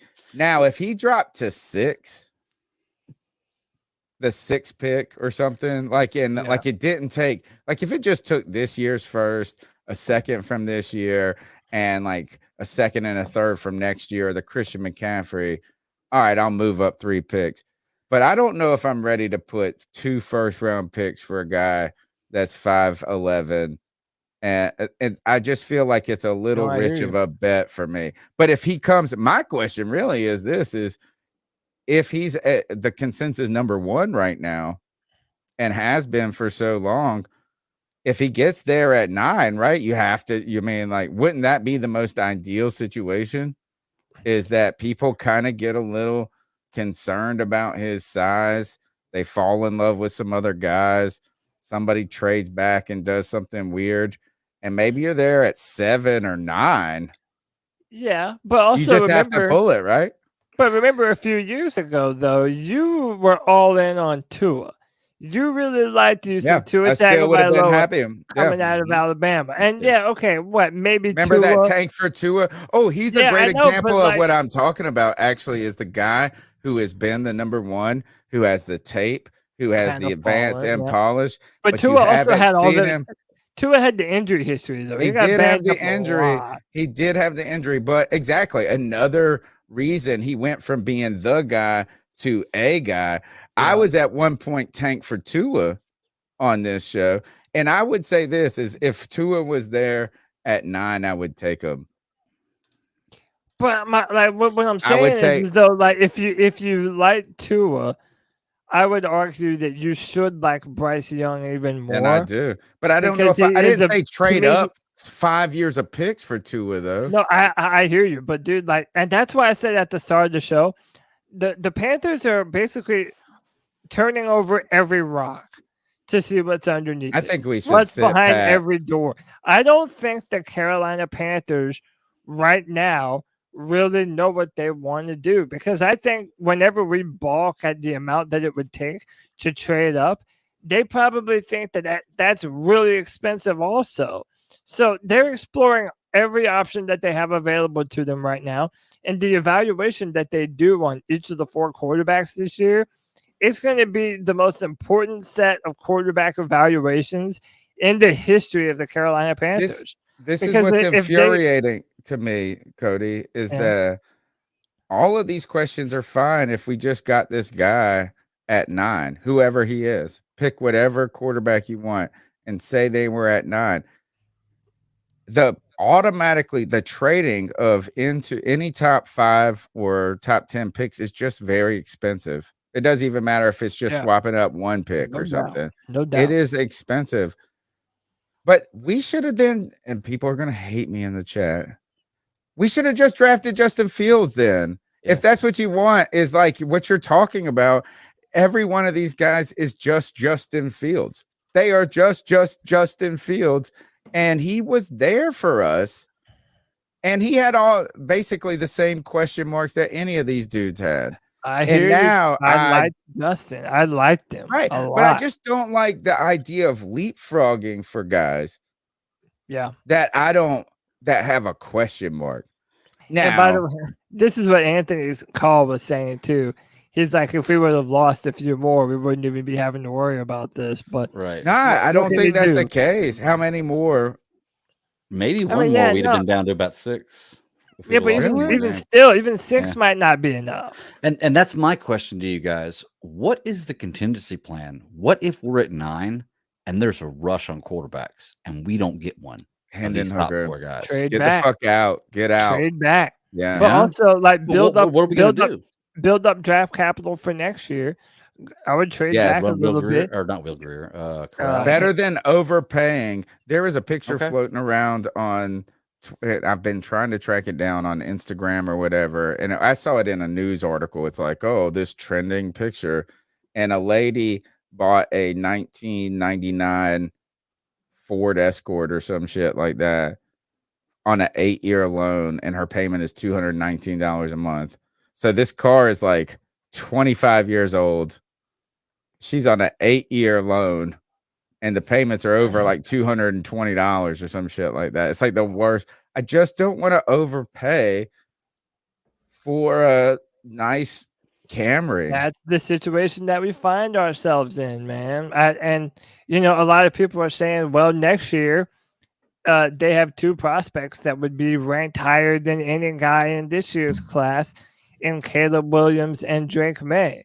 And, if you have a bunch of teams that restock on quarterback this year, maybe next year there aren't so many quarterback needy teams at the top of the draft. Maybe if you did trade back, you would have the potential to maybe see what you have in a Matt Corral and a veteran maybe even like a Jacoby Brissett. And then next year, you have enough. Maybe if you have 1 or 2 picks in the first round, you can go up and grab your guy. There's so much, man. There's so much at stake right now. That's why not our year. It's not our year to trade up. Say that, man. No, I just don't want to trade up. I don't want to trade up. But I'm so done being like ready for next year before the year even starts. Bryce Young slipping to us at 9, dude. It's happening. I'm that willing would be either CJ. So White Chocolate, he thinks that it's possible Stroud. No way. Impossible. Yeah, I don't think so either. But the point being, everybody has their idea of why one of these prospects might fall. So come on. If he's the consensus number 1 and somehow he's there, imagine if one of these guys fell and the Panthers just picked like a defensive tackle. that's and we're like, what? All right. Did we do CMC? No, let's do it. Let's do it. Let's talk about CMC. Christian McCaffrey, during the Super Bowl week, he went on the Bussin' with the Boys podcast. That's Taylor Lewan's show, former left tackle for the Tennessee Titans. And he was very candid, very open and honest about how he felt when he left the Carolina Panthers. Tony, you want to play through some of these clips? So many emotions. And the first emotion is probably anger. Like, man, you guys don't want me anymore. Like, that's really what it is. You can call it what it is. Well, they got a lot for you. It's like, nah, like you think you're better off without me. That's what it is. Yeah. This is that was Christian McCaffrey on Bussin' with the Boys. And he was kind of led into that question of hair by the other guy who is from Nebraska, who I like. I think he's the star of the show with the raspy. Will Compton. Yeah, like he's cool. Yeah, Will's cool. And he did what interviewers should do is like, how did you feel as a player getting the news that you were traded? When did it piss you off? And I love to hear this. And this might be the worst picture on the right you could ever find of Christian McCaffrey, bro. Yeah, but that's why I put it up there. I didn't even think that was him. Like, it looks like I know it's him because of how red the top of his head is, because he wears his helmet so fucking tight. Yeah, he always has a big old not a mark on his flattering picture forehead. of him. Not a flattering picture. But that's of him. why I put it, because it was like, man, this is his down in the dumps time in Carolina. Mm-hmm. He didn't look like he was feeling good right here, and it didn't sound like it was feeling good in that clip. But he does make a point, though. If you think about it, it's like, if you're a football player and a team decides to trade you somewhere else, what they are essentially telling you that they believe their future has more potential to be brighter without you than with you. And by getting the number of picks that we ended up getting for Christian McCaffrey. But it was funny that he said, he never saw it coming. He wanted to be a Panther forever. Well, we'll get to that clip. The thing that's the feeling you want from a competitor, right? We always try to read into every single word any one of these guys says, and you want to be like, oh, he's a fighter. He's scrappy. We want to hear him being upset because he thinks he's a dog. These guys are the 1% of the 1% of the 1%. They expect to succeed in every scenario. And he is arguably the best running back in the entire league. If he feels like that by being traded, I wonder how a running back feels when Cody Lashley or any other draft person or GM guru says, oh, you shouldn't build around a running back. I think Christian McCaffrey just sees himself as the best dude on the fucking football field. Yeah. Boom. Yeah. He might not be wrong. I'm the best. I like that competitive edge, and I think Christian McCaffrey does have that, and it's the reason why he probably felt this way immediately. But I can say that at least we didn't do him dirty. We traded him to San Francisco. No, I agree. He went to a great team that can use him well. Like we didn't like trade him to the Bears or something like that. And here's Christian McCaffrey talking about as these discussions emerged and his going into this season and wondering if he was going to be traded. Let's see what he said about that experience. You hear about it, but you never, I don't know. For me, I never thought I'd get traded. I thought I was a Panther forever. I'm like, I bought a house there. This is home. And I'd heard the rumors in the off season. So obviously I called the GM. I'm like, hey man, I just need to hear it from you. Any truth. And he was super honest. He's like, look, absolutely not. We don't want to do this, but we'll listen to everything. And that's fair. I'm like, sounds good. Just let me know. But I went into the season, man. I'm like, look, I'm all in. It is what it is. I legitimately forgot about that. Scott Fitterer, just being consistent. He said that from the beginning. He's been open about this is my job, but I love the way it looks like Christian McCaffrey had a stand-up experience with the Panthers front office about how this was, and realistically, they were going through this. Now, as we think about this with our teammates, I'm going to be honest, and I don't want to fight away from my takes in the past. My job on this show is not to be right. It's just to be a fan and react. I like Christian McCaffrey, but I thought he was undersized. I was worried about him coming in, right? I saw how, and I was like, I thought Leonard Fournette, who, by the way, was just released by the Buccaneers. Yeah. And you know what? I don't want to shit on Leonard Fournette. Leonard Fournette has had a respectable He won a Super Bowl ring, career, and he came back after adversity where people stopped giving up. He lasted in the league longer than I thought he was after I saw his first 3 years. I thought I had concerns about CMC in the NFL, and people told me he's special, that this and that. And I go, well, man, is he going to hold up? And now there were some injury stuff. Maybe Bryce Young is our next CMC. People tell us that he's too small. He can't do it.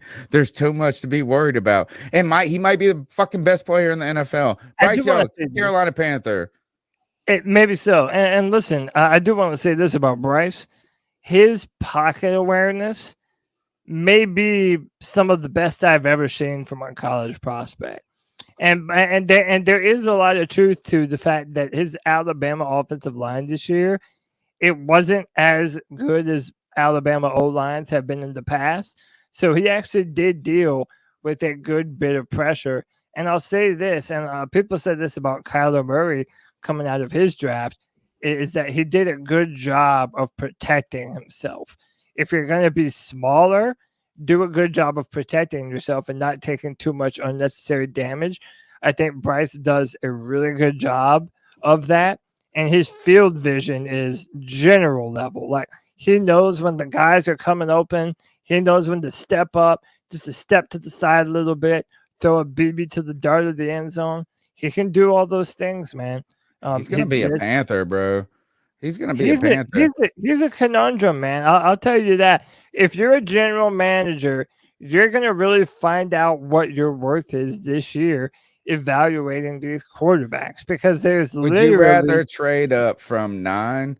Actually, here, let's do one CMC the last clip, and I have one question about that. Christian McCaffrey that spoke a little bit on the experience of going from one team to another. On Bussing with the Boys today. Let me make sure I got the right clip. It's like a big breakup and you don't get any chance after. They break up into a next relationship. Immediately. Not even like the courting process of the other relationship. You're like, I'm healthy to leave this one. I go this one. Your ex picks your next chick. What the hell is Hey, we're done, but she's going to be great to you. She's going to be fantastic. I hope she's good. And she was. Yeah, she was. There had to be a little bit of like Carolina. You know, I am a sucker for these Instagram. What's his girl again? I like her a lot. Olivia Culpo. Oh yeah, Olivia Culpo. And he's sitting here. Imagine this. Imagine literally that analogy that they just made. He's one of the best players in the NFL. He wants to live in the marriage or whatever with the Carolina Panthers. They break up with him and they arrange his next marriage. Imagine if Olivia Culpo broke up with him and then arranged a hotter, more wonderful. And she loves him. She's at all his games. She's always, or at least they're making that. They've been together for a while. She recommended that he go and be with her. Who is the next girl? It's a perfect match. Who is the step up? Well, the 49ers. The right. West Coast, I was asking. I was like, is it Katie Holmes? Is it? No, that's the Southern California girl with the golden blonde hair. Yeah, that's, who would it be? Who would be the step up from Olivia Culpo? If you guys think about what he just said in that seat, it's like, what if my girlfriend, who is Olivia Culpo, broke up with me and then picked my next girlfriend, and she was super hot and awesome. Listen, don't we all agree that? And I think we agreed at the time that the trade happened. This is literally the best case scenario for Christian. Totally. He went to an incredible team.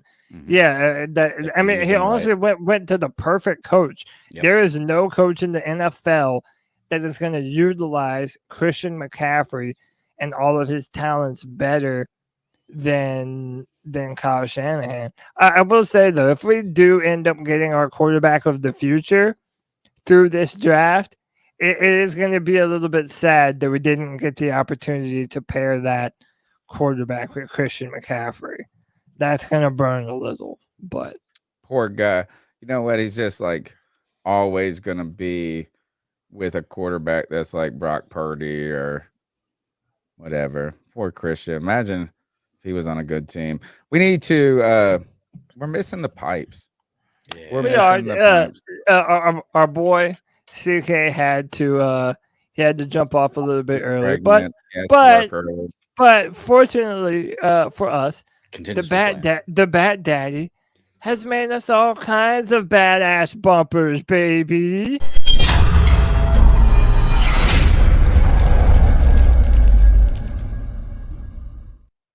You have been subscriber shamed. 151 people watching, 59 thumbs up. Hit that like, hit that subscribe, hit that notification bell for every single time the C3 Panthers podcast goes live. We do this year round. We never take days off, baby. We're here all year round.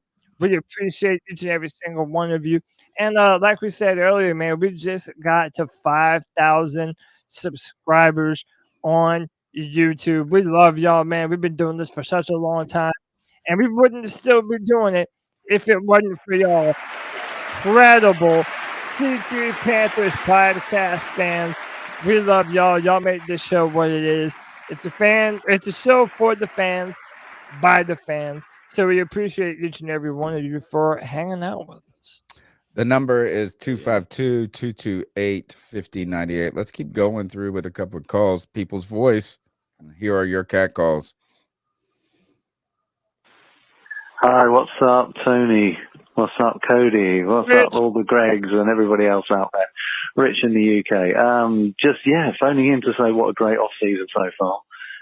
The NFL does nothing better than sell hope, and the coaching hire and all of the people that they've picked up. Absolutely amazing. Can't believe it. Cool. Hope springs eternal. It's fantastic. Looking forward to the underwear Olympics this week. See what happens. I'm not really sure where we're at in the draft at the moment. Be interested to see the touring social media. I think there's quite a lot of support for Matt Corral to have a crack next season. I don't think we're going to get Bryce Young, so I don't know. CJ Stroud would probably be my favourite of those of the top four.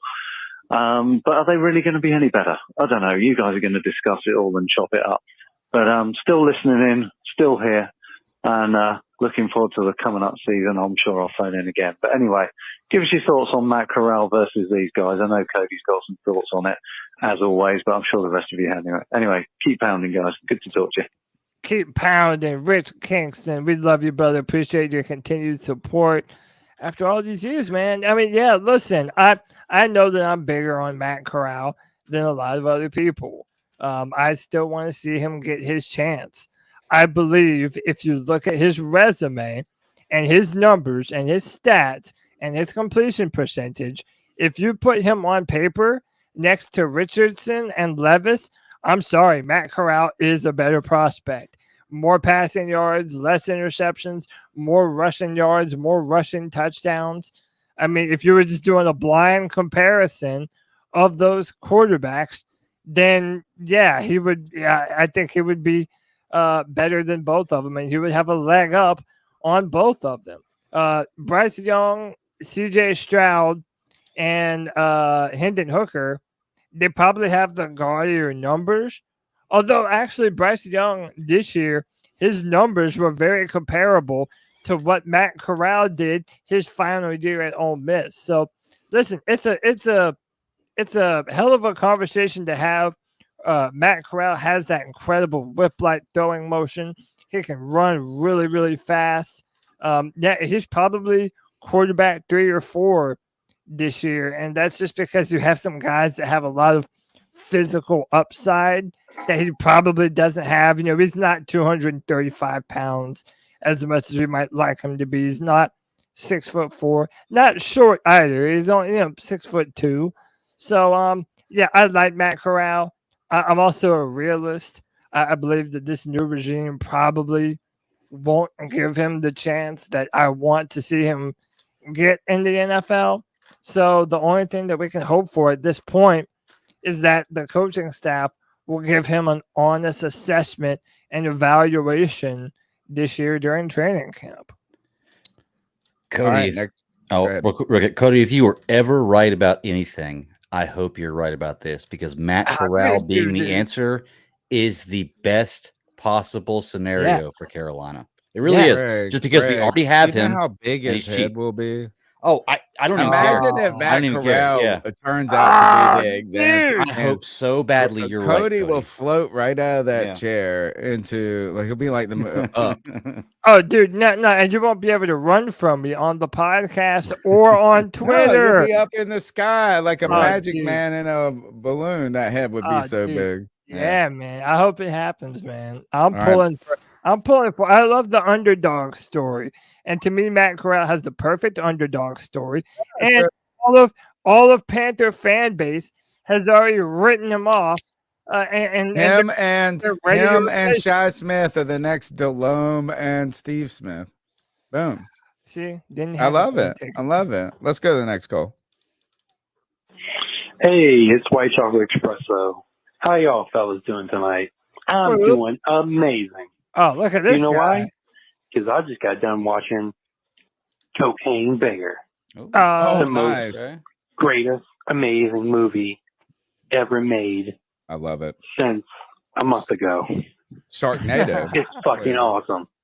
Can you guess what happens? I can tell you. Spoiler, a bear does cocaine and murders a bunch of people. It's fucking amazing. I'm in. But I think pretty there's dope. deeper meaning to it, you know? There's subtext to it. It's about, you know, us as a country and our animal instincts. Oh. And how we can super those instincts with machinery. Or it's just about a bear doing cocaine and killing a bunch of people. Yeah, that too. But yeah, I got nothing about the Panthers. Nothing at all. I just want to talk about Cocaine Bear. It's a great movie. Dude, it had like a crazy opening. Best movie ever made in the last month or two. Better than Ant-Man. Fuck Ant-Man. Ant-Man didn't have Cocaine Bear. I didn't see anybody doing cocaine in Ant-Man, so Cocaine Bear. A+. Cocaine Bear is a production, Greg, that should be seen as part of us. Like this is a cultural creation ultimately by like what we want as the people in the internet. You know, it's just perfect. It's like, oh, wait. We're going to make a decent movie out of things that we would all joke about on the internet. Also, it's Ray Liotta's last movie ever. Exactly. Yeah. I was gonna say there's a lot of great things about this movie. I mean, it's Ray Liotta's last movie. It's based on a true story. It's dramatized, of course, for the actual movie, but It's barely based on true. Have you read the? It's a cool not story. A true story based on that. That's the trick, is putting the words based on beforehand. So do you know the some story? Of these things yeah, I know the story. There's actually the Bears in Kentucky, in a mall in Kentucky. You can go see it. But it's the other also thing, can you directed by tell the Elizabeth story Banks. real quick? Because he was can you tell the story real quick? Yeah, it was he was basically a former drug agent, the guy that was trying to smuggle all the cocaine in. Yeah, he was like a Georgia SBI agent or something, and then he was like, I gotta get out of this plane. And he what he had like he was like 2 more pounds than he needed. I can't remember the exact amount. But yeah. He just tossed it out. The bear actually took it all, and like I said, he died in someone's front yard. You know that part? Is that like what happened is he was like dumping this shipment out. He's a former police officer, a narcotic guy, and then the planes come and he thinks he's worried. He's probably high off of the shit or whatever, and he starts dumping it out. But he jumps out with a parachute and tries to go. Who was that guy that robbed the bank that everybody always like Prison Break talks about it? The one guy that robbed the bank and jumped out in the airplane, or not, he didn't rob a bank, or he took the plane by hostage or whatever. It's a famous story. Anyway, the guy jumps out of this airplane trying to pull that mug. DB Cooper. Thank you. And he just weighed like 25 pounds more than the whole shit could handle. Like if he would have just gone one less key, and then someone found him dead in the front yard, and then this story is birthed. Yeah, dude, we're so off topic, but if you ever want to go down a rabbit hole, let's do it. Dude, there have been like 5 different people who have come out and said that they were the real DB Cooper. And there's this one Netflix documentary that shows you each and every one of the people that is suspected. And like a lot of them have a good case for being DB Cooper. Greg, have Actually, you, really fucking crazy. Greg, have you jumped out of an airplane before? Never. I want to, but never You have. do? Yeah, I Fuck definitely that. want to. Yeah. Oh man, it'd be so great. Nah, like I mean, like I would if I had to. Like if I had 240 kilos of cocaine and I was worried about getting caught, I guess I would jump out of an airplane. But I'm just trying to take that airplane to Las Vegas and watch like the Panthers play the Raiders or something. I hear you. Oh, Let's go to the next call. This is a little off topic. But I had another to get it one. off my Perfect chest. timing. I wish the Panthers would change their uniform, or at least wear black at home. Maybe the black helmet they wore that Thursday night. It was great. But I'm tired of wearing white. It just don't look good enough. And, you know, never had back-to-back winning seasons, new coach, relatively new owner, trying to get things right. I would just like to see them change their uniforms and maybe wear black at home if they don't want to change them.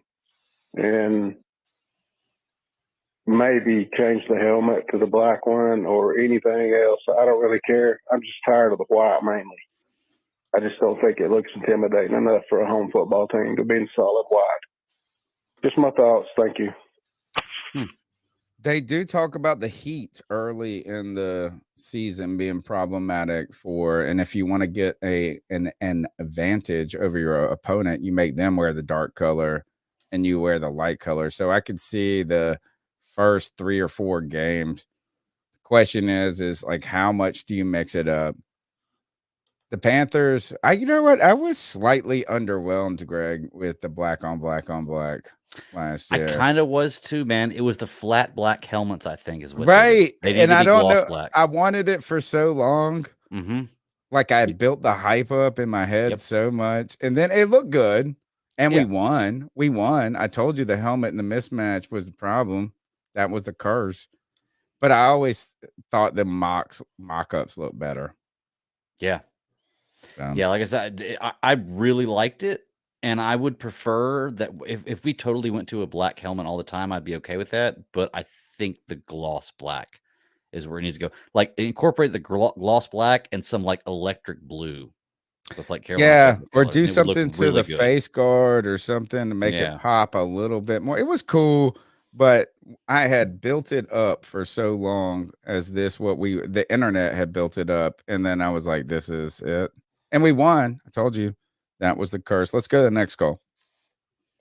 What's up, C3? It's JJ. What's up, JJ? I just wanted to call in. Hope you guys are having a good day. I had kind of a little question or a game, I guess, whatever. Which do you guys like? What part of the team do you guys think will exceed expectations next year? And which part of the team do you think might take a step back? In my opinion, I fear the offensive line might take a step back, and that's Panthers fan, you know. So that being like our one really good O-line season we've had in like the past decade. I pray to God that doesn't happen, but like at the same time, if we're keeping it real, if Richardson and Corbett, you know, if they don't return as like the same player, I wouldn't be surprised. Leg injuries for linemen are always terrible. And we still got to re-sign Bozeman. Like, why don't we have that finished yet? So I'm praying that the O-line can keep things together, but if we're being honest, I wouldn't be surprised if that took a step back, or even if Icky had a sophomore slump, you know. But he's the GOAT, so we don't care about that. And I think Derek Brown's going to have a big-time season this year. You know, I know the 3-4, everybody's looking at Brian Burns, but I feel like we're going to need to rely on Derek Brown to be the main man up the middle a lot more often now, because the 3-4 is normally not good against the run. So we're going to need Derek Brown to take a step up in terms of playing that formation. And I think he's up for the task. You know, I really believe in Derek Brown. I always have. I wanted Isaiah Simmons at the draft, but I've always been cool with Derek Brown just because I feel like he's helped out so much stopping the run. So he's been good in Carolina. I feel like that's who's going to exceed expectations and who's going to maybe take a decline from last year. But tell me your thoughts on the situation. Another day of being a Panthers fan and not knowing who our quarterback's going to be. Take care. JJ, appreciate the call, bro. I mean, I would say that's a pretty good assessment.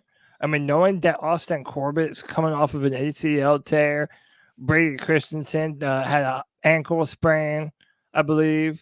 So, it's reasonable to assume that this offensive line could take a step backward.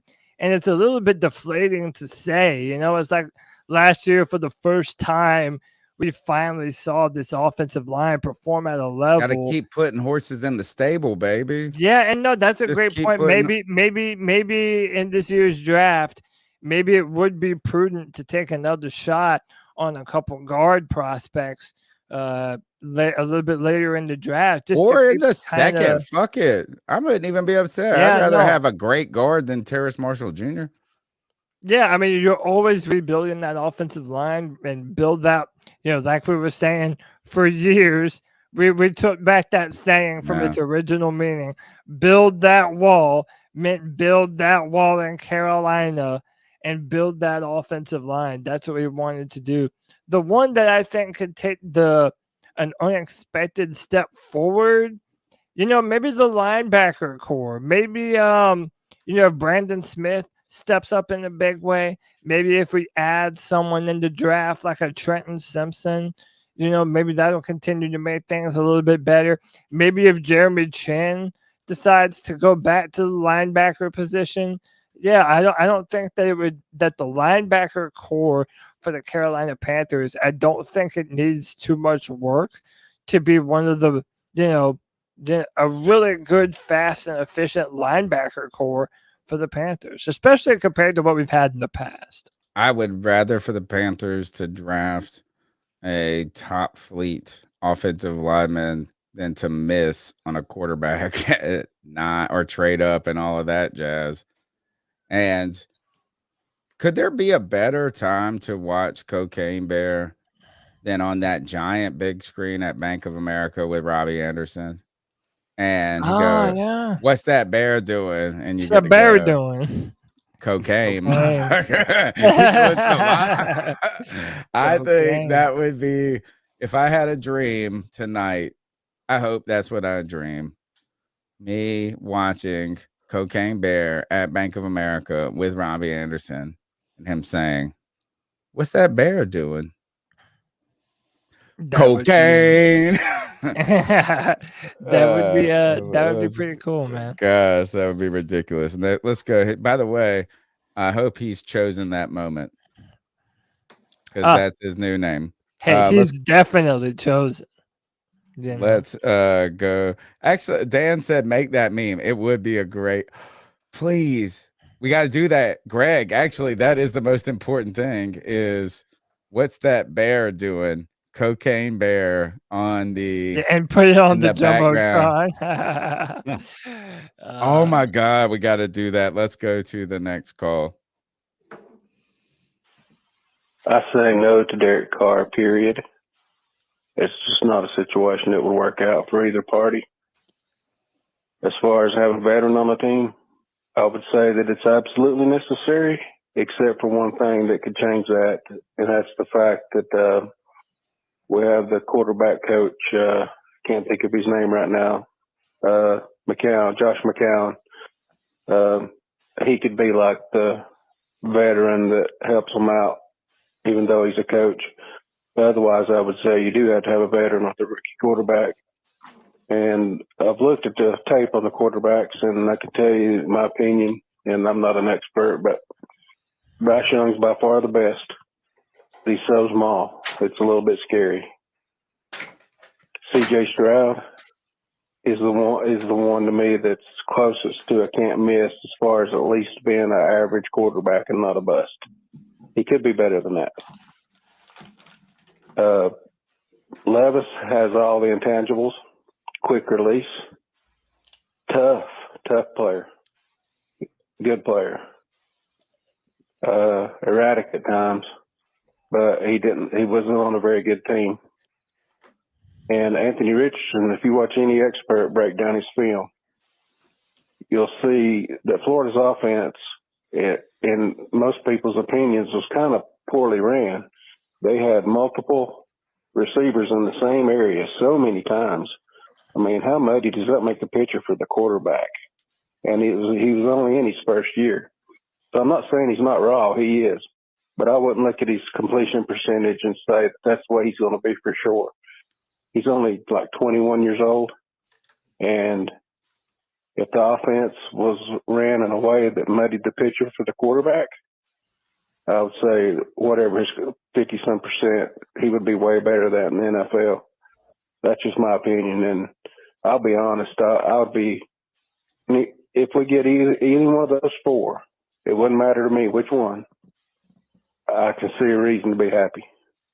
Love the show, guys. Thanks. Good way to look at it. I love it. The number is 252-228-5098. Let's go to the next call. Short one, still about the uniforms. One more thing on the uniforms. I hate to harp on it, but I like the blue too. I forgot to mention that in the my first call when I called about the uniforms. But my point is, when the visiting team comes in and you're wearing white, I mean, we're not even wearing our team colors until late in the season. That's ridiculous to me. We should at least wear Panther blue or Panther black or something. The white don't even say Carolina Panthers. That's all. I just had to get that off my chest. I'm sick of white. I hear you, man. And I've been saying for a long time, a lot of people get too connected to, oh, man, the Panthers have that 90s nostalgic throwback look. And now I'm not shitting on our outfits, on our jerseys by any means. But other teams that have a longer history than us, have been able to effectively navigate a really nice uniform redesign. And I feel like the Carolina Panthers could easily use an update to their jerseys and to their trousers, man. I think that it's been past time for an update to the look of the Carolina Panthers. So I think that would be cool. I don't know how likely it is. Another thing that you have to worry about is that if you do redesign your outfits and your uniforms, which I don't even think that's what the caller is doing. He just wants to see more black, which I think most of us would agree we want to see that too. Yeah, totally. But if you do try and do a different look, you also run the risk of putting out something that your fans can't stand. That they don't like the new design. They look terrible. So I don't know. You're damned if you do. You're damned if you don't. But I agree. I would like to see them do something different with our colors. I mean, the same colors, but in a new design, rather. I'll be honest. I didn't like the black bottoms and white tops a lot to begin with, but the more I've seen them, the more they've grown on me.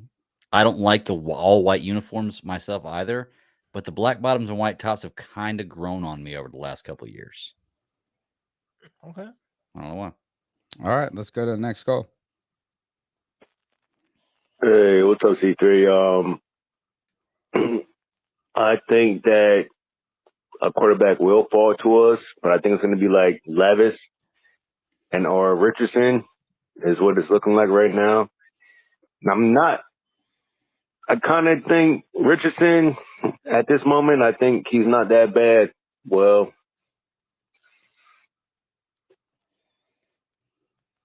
is that it? That's it. All right.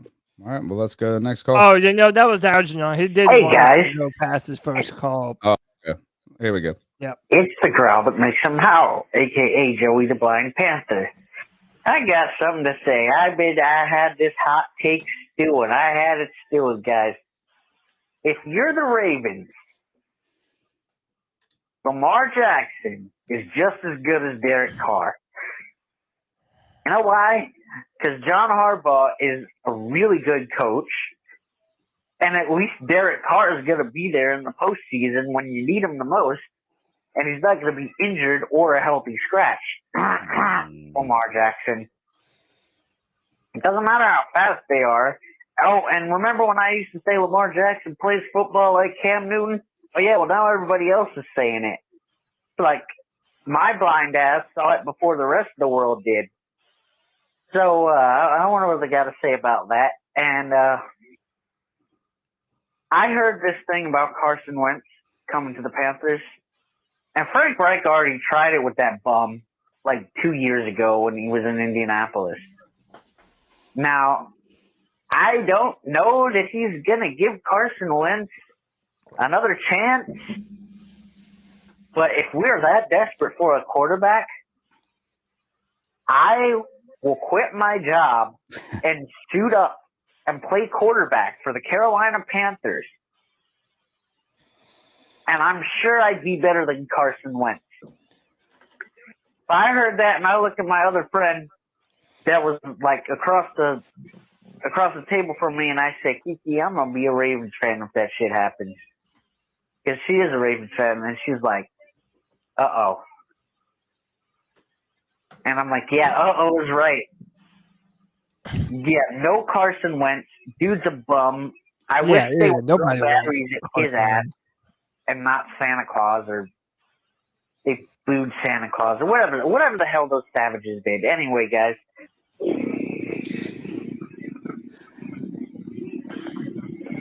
Wow, wow, wow. Hey, can I agree that I don't want Carson Wentz, but Joey, you're crazy if you're trying to compare Lamar Jackson and Derek Carr. Like, absolutely insane. There's no way. Did he say Derek Carr or Lamar Jackson is as good as Derek Carr, meaning Derek Carr is better and Lamar Jackson goes up to that level? Because there's absolutely no way. I don't know if that's necessarily what he meant. I think when you consider his playoff record, the injury history, the guaranteed dollars, maybe it's like you might as well sign Carr than to have to give away all of that. That makes sense. Yeah. And by the way, I never miss super chats. Anthony Piccarello says, if y'all don't want Jesus Man, aka Derek Carr, to come here, trade up effective tomorrow. Appreciate you. Can you trade your draft, like trade the draft right now? Yeah, right now you can. If you came to a deal, or well, you might have to wait till after the league year, March 15th. Okay, I'm not entirely sure. There we go. What do I need to do to it to make this meme slap? Chat, tell me. Remove the background on the cocaine bear. And then what's behind? Put the chairs. Yeah. Well, unless you can find the picture of Robbie Anderson where he's actually sitting next to who did he ask? DJ Moore? I think he was asking who it was. Find that picture and then find a picture of the Jumbotron and put. I like the Sir Purr in it. Looking at him. I have a good picture with the cocaine. I didn't want to use the one where he was in his car doing and he looks like I don't want to make him. I'm not trying to overly make fun of him. Why not? But it's perfect right now. I mean, he deserves it. What's that bear doing? Yeah, that's Cocaine Bear. It's so perfect. How do we? Oh, is that the shirt? What's that bear doing? Ooh, cocaine. That's a good. But it's just a bear doing lines. Or no, I mean we don't got to go that far. Like, actually, yeah, and then you don't have to use the word. Just do a Charmin bear and have him bent over like he's reaching for toilet paper, but it's really man. This is what I really need. I really would hope one of our listeners one day is just a graphic designer who will donate a design to us, because it costs so much to get shirts printed and this and that, and to pay for like someone's important time for that, and then the fees for the screen printing, and then 12 people buy the cocaine bear. What's that bear doing? Dude, I like it. I'd wear it. Oh, hell yeah. Actually, trademark. Last two calls, and they're both under a minute. Dope. Hey, this is Al the Sailor, but yeah, Stroud first pick, Bryce Young at 9. If he drops that far, I don't think he will. And Anthony Richardson, he's going to go in like the top 4 or 5. Yep. Agree. There is, I think Stroud shoots to number 1.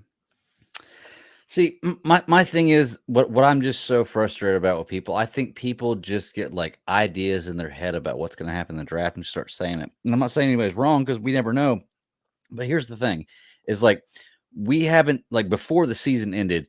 Bryce Young was definitely over AR-15 because AR-15. That's what I'm injured, saying. This right? is But now all of a human sudden, psychology, bro. Nothing has changed, and everybody wants AR-15 It's to jump up to psychology. it. Yeah, it's crazy. Like absolutely nothing tells you that anything is different from the end of the season. But all of a We sudden, need a everybody's ideas have profiler. changed.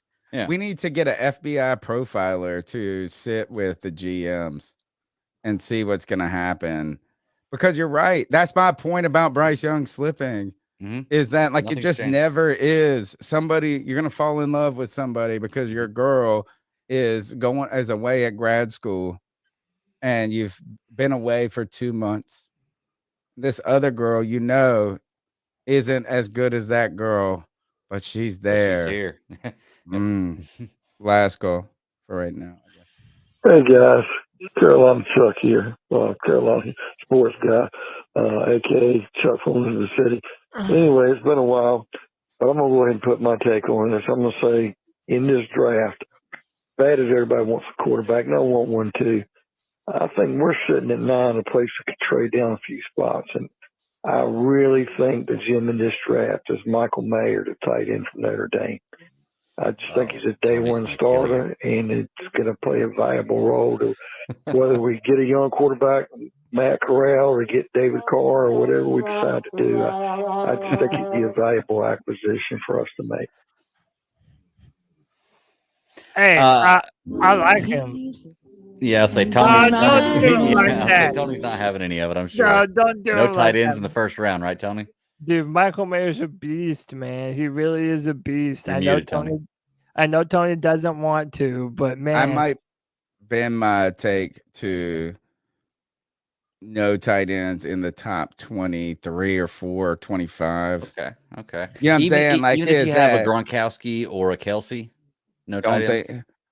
I don't think you or an Olsen. Those or guys Greg are Olsen. all crazy. But you know what? Greg Olsen was, I think, the 12th pick. Yeah. He went right ahead of us to the Bears.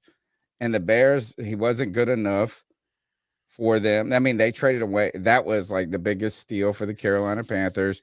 But basically, he reached his potential of being a 12th overall pick 3 years in.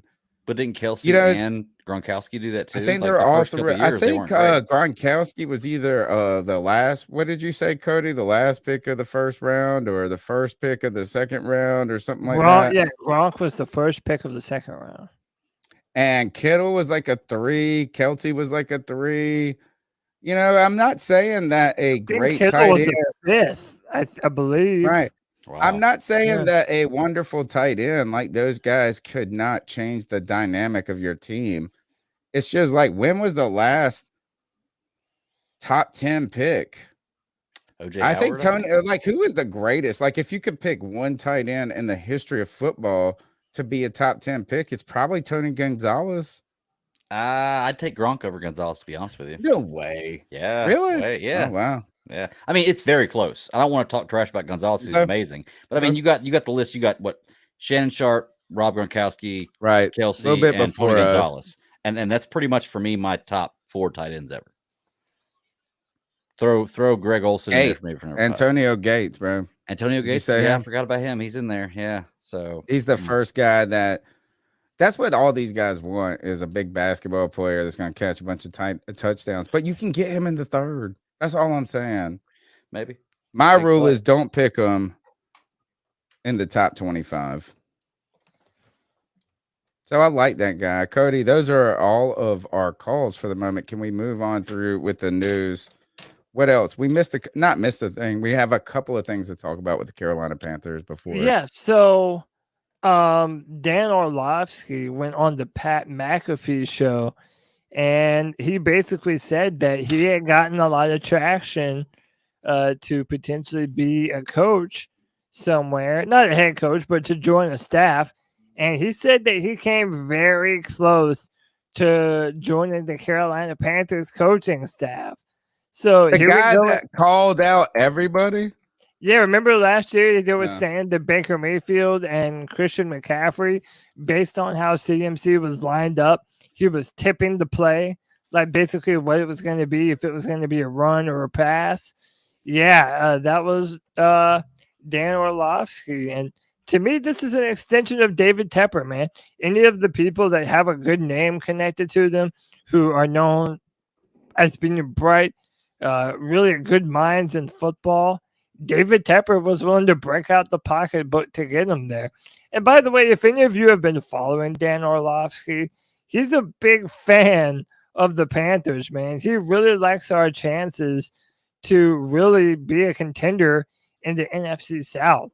I mean, it seems like every time you see another news clip of him, he is saying something incredibly nice and optimistic about the Carolina Panthers. So, are you aware of Dan Orlovsky, Greg? I don't know if you watch a lot of. I am. He had the one that had the tweet about Will Levis and how amazing that throw was, and he was talking about how it was from the 32-yard line. I did the math. I'm like, well, that's only like 26 yards. Like, I mean, I can't remember what it was. Yeah, something like 26 yards. And I was like, or 36 yards. Yeah. And I was like, well, I mean, that's great, but I mean, it's not insanely impressive. I mean, it's a 36-yard pass. I would expect any quarterback in the NFL to be able to make a 36-yard out pass, or pass to an out route. Excuse me. So I mean, like it just didn't seem super impressive to me. But I mean, I don't really know much about him beyond that, and I'm not going to knock somebody for one take because I have a lot of takes that are crap. So every year, I'm definitely not knocking him for that. So Dan Orlovsky famously one time ran out of the back of an end zone and then threw a pass. He used to play for the Detroit Lions, but every year he's been doing his analyst thing and he's been getting a lot better at it. And he thinks that the Panthers are a good spot to end up. So that's interesting, though, that he was very nearly a Carolina Panther coach. Then I found this on Twitter from Warren Sharp. These are the number of passes that DJ Moore has caught from different quarterbacks throughout his career. And just to put in some context to how good DJ Moore has been, how consistent he has been with subpar quarterback play for such a long time. 147 passes from Sam Darnold, which is the most. I thought it would have been Cam, but it's not. 128 passes from Cam, 115 passes from Kyle Allen, 102 from Teddy Bridgewater, 46 passes from Baker Mayfield, 8 from Taylor Heineke, 2 from Will Greer, 2 from Garrett Gilbert, and 1 for Jacob Eason, man. You have to give some credit to DJ Moore. He has been doing a whole lot with a whole lot of nothing. And this one graphic pretty much proves that. Yeah, agreed. Yeah, DJ Moore. What was the graphic I sent to you, Greg, where it was the Commanders? Like, this is kind of like the same thing here, is who's fucking had the worst 20 run of quarterbacks since 2018. Mm-hmm. And I got to tell you this is I've watched the Panthers and they've sucked at quarterback. But when you look at the names for the Commanders, they're just downright depressing. And they've won more than we have. That's another thing that's even fucking worse about it, Greg. With our old coach. So I'm just saying. Yeah. Weird. Fucking weird. What do we got next? Next up, we have some real clickbait, baby. Our boys at catcrave.com put out a picture of Lamar Jackson and Bradley Bozeman together. Lamar Jackson scrubbed forever. Lamar Jackson scrubbed his social media of any relation to the Baltimore Ravens. Most people are thinking that Lamar is probably out of Baltimore. So, with that said, Lamar Jackson himself likes the picture of him and Bradley nice. Bozeman. Yeah, he Nice. liked the picture of him and Bradley Bozeman with the cat crave eyes. Was and it the cat fire crave one emoji. that he liked? Oh, Yeah. that's the one he liked because Nice. Nikki put out a picture of like you Nikki need to Bozeman? come see you need to come see your nephew, how much they love Lamar. You should come to Carolina type thing. Like they were just being cordial on the internet. But he actually liked the cat crave one, which is cool. Well, it's What good would to have be that better? connection. Yeah. What would be better for the Carolina Panthers now and later? Getting Lamar Jackson or getting, say, your pick of the litter in the first round and trading up. So you got to give away 3 firsts or whatever. Say whatever to get to 3. Say it's 2 first rounders and a couple picks. Would you rather have the burden of Lamar Jackson or the burden of uncertainty with that rookie quarterback and the capital you got to give up in draft picks? That's a tough call, man. It really is because I would love to have Lamar Jackson, but he is very injury prone. And I personally do not believe Lamar Jackson is going to be a 15-year quarterback in the NFL just because of his size. I don't want a because of how he 15. I plays. just want 5 No, years I of a want a guy. quarterback. No, forget that, man. I want a guy that's going to be the next Aaron Rodgers for us. I want a 10-year quarterback that I can wear my When jersey have we for the ever next 10 had years. one? That's why I want one. That's why right there is because we have never had one. I want a guy that I can call my quarterback for the next 10 years at least. And I don't know if Lamar's that guy. I think he's an amazing quarterback, but I don't know if in 10 years, if I'm going to be behind him to be like a contender for the Super Bowl or an MVP candidate the way he is now, 10 years from now. Cody, I'd rather have a his size. quarterback who was good for 5 years than continue to searching for one who could be good for 10 years. Well, I think that anytime can we just get Aaron Rodgers for not Aaron Rodgers, but say like, wouldn't you just want a small window of that person, not the entire thing? Like if we could just get him and win a Super Bowl, or I think that I mean, I think no, that the man, Colts dude, like all of Peyton Manning's tenure. I'm just not a fan of Lamar Jackson in Carolina. I'm sorry. I know I might sound crazy to some people. I don't want to give up the draft picks necessary to go and get him. Then I don't want to give him the crazy amount of salary cap that we're gonna have to guarantee him to for him to come to Carolina. It's just not worth it to me, man. And he's 1-3 in the playoffs. If he's even healthy, he's been injured the past 2 years while in the playoffs. I'm sorry. I just think that the top quarterbacks in the NFL, I just don't put him on the level of a Josh Allen, a Joe Burrow, even dude. I would even take Jalen Hurts at this point over Lamar Jackson. Would you take a Jalen Hurts over Deshaun Watson? I would say yes. I think that they're on the. I would say yes. From what we've seen them do, I think they're on the same level. If you're gonna make the argument of longevity, Greg, like let's get a decade out of this person, this and that.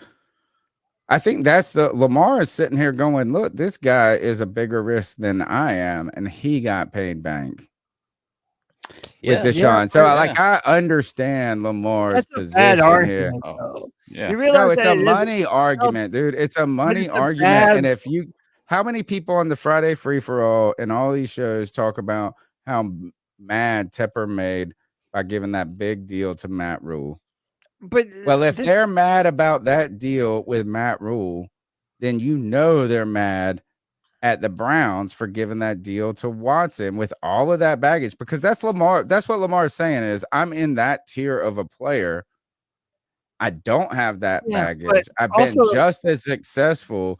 What I'm saying is he's less. What do you think? He's less risky or more risky than Deshaun Watson? But it's not even about comparing him to Deshaun Watson. It's that there were a bunch of NFL teams that were trying to compete for Deshaun Watson's services. One of them was the Cleveland Browns. Deshaun did not want to be a Cleveland Brown. He told them no. He was If 3 y'all first-round picks, Cody. listen, if y'all remember, the Browns were the first team out of the conversation for Deshaun. But what ended up happening, they pissed off Baker Mayfield, and they were left holding their nutsack in their hands. So therefore, they had no other option but to give Deshaun all that guaranteed money and guaranteed contract. It doesn't mean, dude, I don't think that Josh Allen or Joe Burrow are going to get the type of guaranteed dollars that Deshaun Watson did from Cleveland. Why? And if I'm not giving it to those two, then I'm damn sure not giving it to Lamar. All right. Well, I agree with that 100. I agree with that 100. I think the Browns, but when we talk about how expensive Lamar Jackson would be as an acquisition for any team, he's sitting here looking at the money. The Texans got all them first round picks for it, this and that. I'm just saying, I'm almost wondering just about the money with Lamar, not the pick acquisition.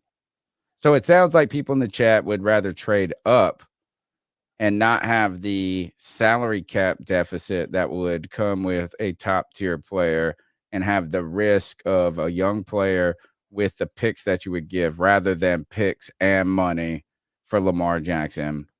And I don't disagree with that. But if we were closer to being over, like, man, it could help. Yeah, dude, I can't believe the chat room is trying to debate Lamar Jackson versus Josh Allen. Oh, yes, you should be able Josh to. Allen's in the playoffs every single year, is 15 pounds heavier, cannon for an arm, may not be as fast, but just as mobile and far more durable. Had like a I'm sorry. Turnovers this year in the at the end. Dude, Josh He's Allen not been perfect. is a bet. I'm not saying he's been perfect. He's been better than Lamar Jackson. I'm sorry. I agree. And they're going to have to pay him, right? That one MVP season doesn't automatically make you better than a quarterback that has been to the playoff the last 4 years in a row. Like, come on. That just makes no sense. Do you think Josh Allen will command? He should. That's what I'm actually arguing for. Well, he's been paid. They've already negotiated his deal? Yeah. Okay, the two big names up now are Joe Burrow and Justin Herbert, and they're both going to command Joe Burrow very should be penny. He deserves the number one out of those two names. You guys keep telling me Joe Burrow is just as accomplished as Josh Allen, and he is more accomplished than whatever the kid, Justin Herbert. Joe Burrow is cold as ice. He should be the top paid quarterback in the league. What do we got next in the news? Where are we at? I don't even know what we were talking about Lamar. What's next up in the show? Now we're on to the news.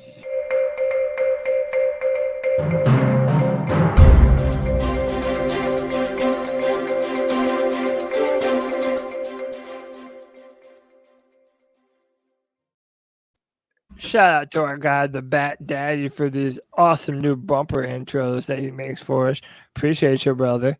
Commanders have released Carson Wentz after one season. So what? This would be Carson's fourth, wherever he ends up playing next year. That'll be his fourth team in the NFL, right? No, Philly. Yes, correct. Yeah. So this freaked out Carolina Panther fans immediately because of the relationship between Frank Reich and Carson Wentz when they were at the Eagles in that MVP run where they ultimately won the Super Bowl without him. Frank Reich was reportedly stuck his neck out for Carson Wentz to come to the Colts, which I know if you look at some of the decisions he made and some of the fumbles is problematic, but he was 26-7, way better than any Panthers quarterback has been in a while. And then the internet has freaked out when they saw this, that maybe this could come back to the Carolina Panthers. And I would say this, I don't think Frank Reich can do this, period. Even if he wanted to do this, I don't think he can hitch his wagon in any moment to Carson Wentz, even if he thought that it was better than Derek Carr, even if he thought it was better than Sam Darnold. I just don't think if I'm Frank Reich, I can continue to rely on it. Just would hurt his rep right now too much. Yeah, I mean, listen, he got a lot of flack for betting on Carson Wentz the first time around, to the point where he even said that it was a mistake after they failed to make that playoffs that year when he did have Carson Wentz on the team. So, no, I think everybody's looking at this as a brand new leaf on life, or a brand new lease on life here in Carolina. I know people are worried about this. I do not see them bringing Carson Wentz to Carolina. Nah, it's too risk. It's just, you know what? There's no reward for it. No. Only risk. I would be. We're talking Sam Darnold, baby. Let's go. What's next? In the news, in the NFL news, what is next? The Commander. It's probably a lot of Commander stuff here. I'll pay. Commanders plays franchise tag on Pro Bowl defensive tackle Deron Payne for the 2023 season. And the defensive tackle is going to be a focus for the Carolina Panthers going forward temporarily. Well, not even temporarily, but we are going to be wondering about this transition from a 4-3 to a 3-4. You're going to be wondering what the role is for Derek Brown, what you want to see the future being for Brian Burns, Frankie Louvu. And the defensive tackle market is going to be interesting. This is actually somewhere you can make some noise in free agency on the low key and get better as a team. Right. So if you want to draft a defensive tackle, I mean, it's going to take a little time. The defensive tackle market is not cheap, though, right now. Isn't Leonard Williams I don't know what his status is with the Giants. Wasn't he a defensive tackle? Deron Payne. Then you got all the Eagles guys are going to be wanting to get paid. What does this tell us ultimately about the Commanders?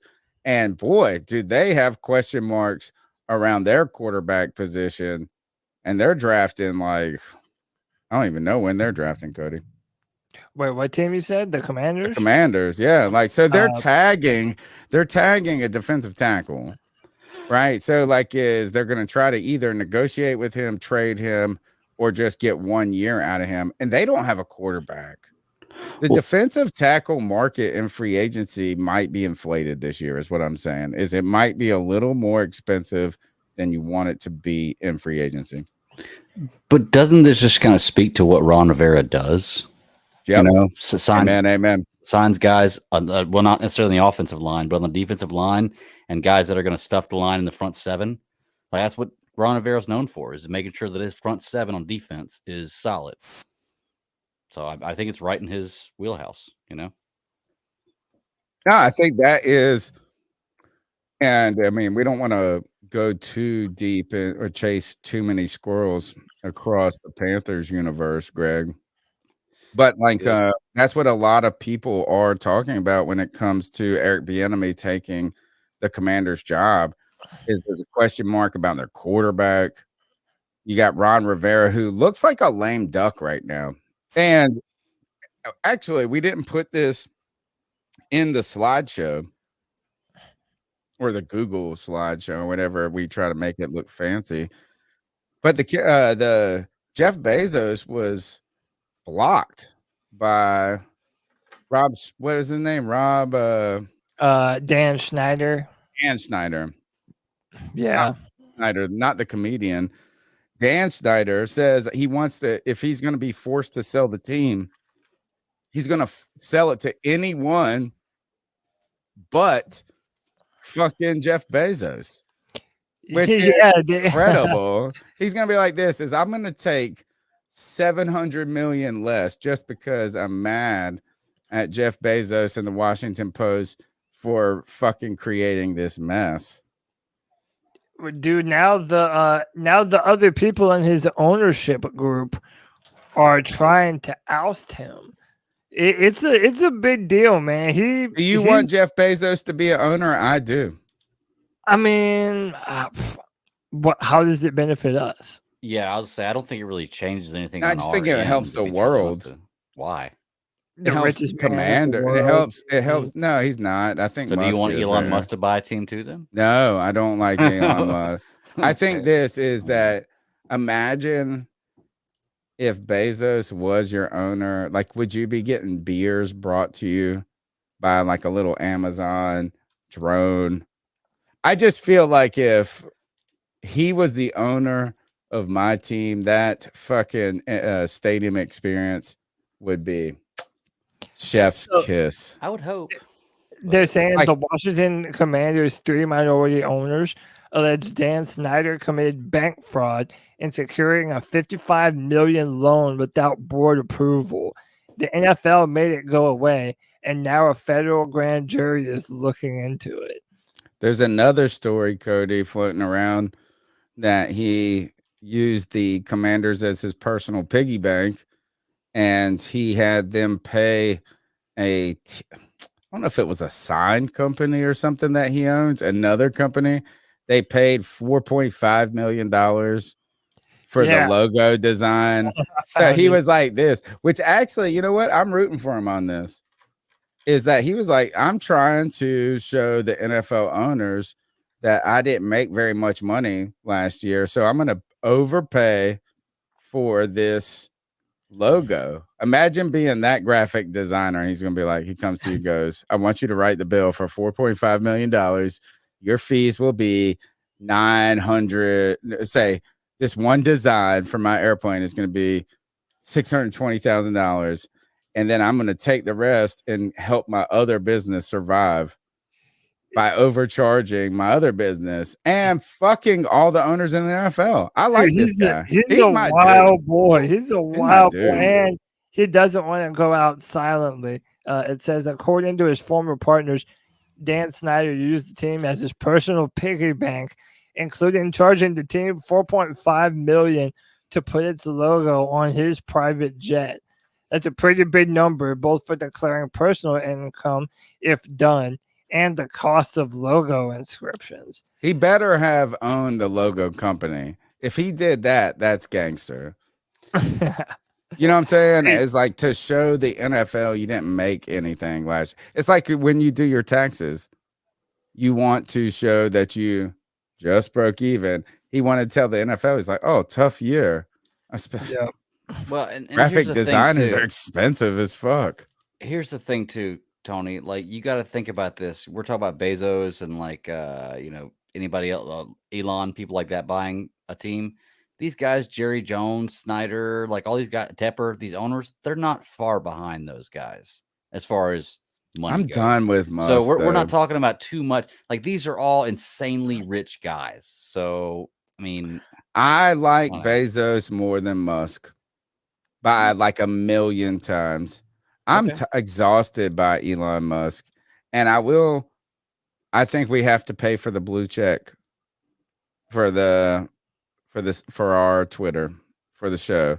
Is that I have it really the engagement has dropped so much on Twitter.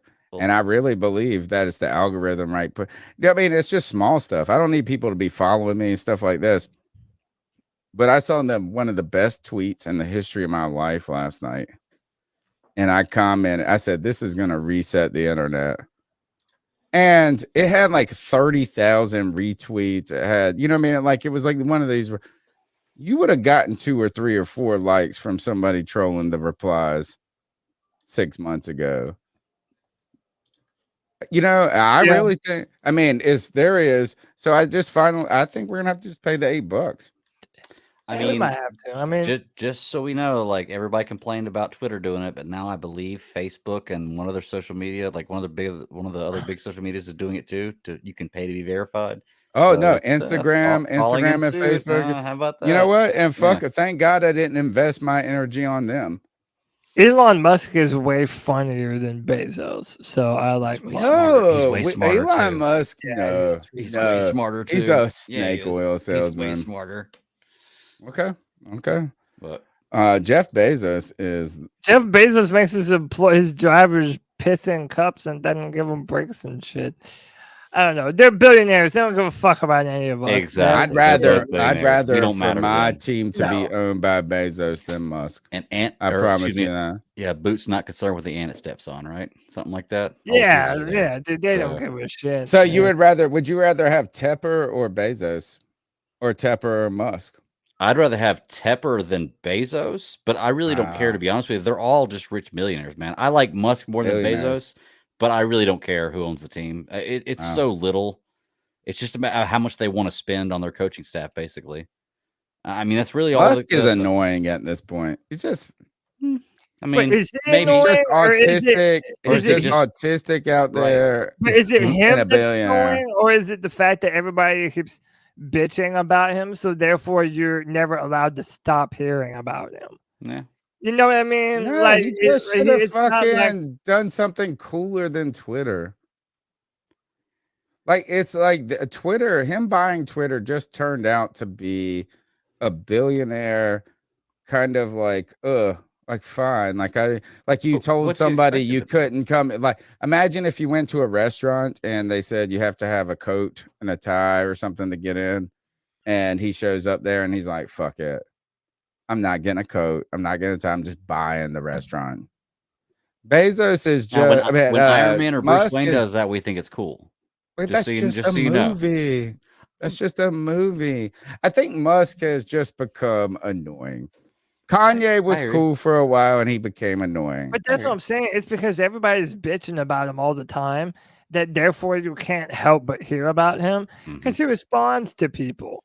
Like, if people talk shit about him, he'll say something back to him. Whereas Bezos is fucking in the background in a secret bunker counting his fucking dollars. Bezos paid his ex-wife He's making his penis $500 shaped million. rockets and all this stuff, man.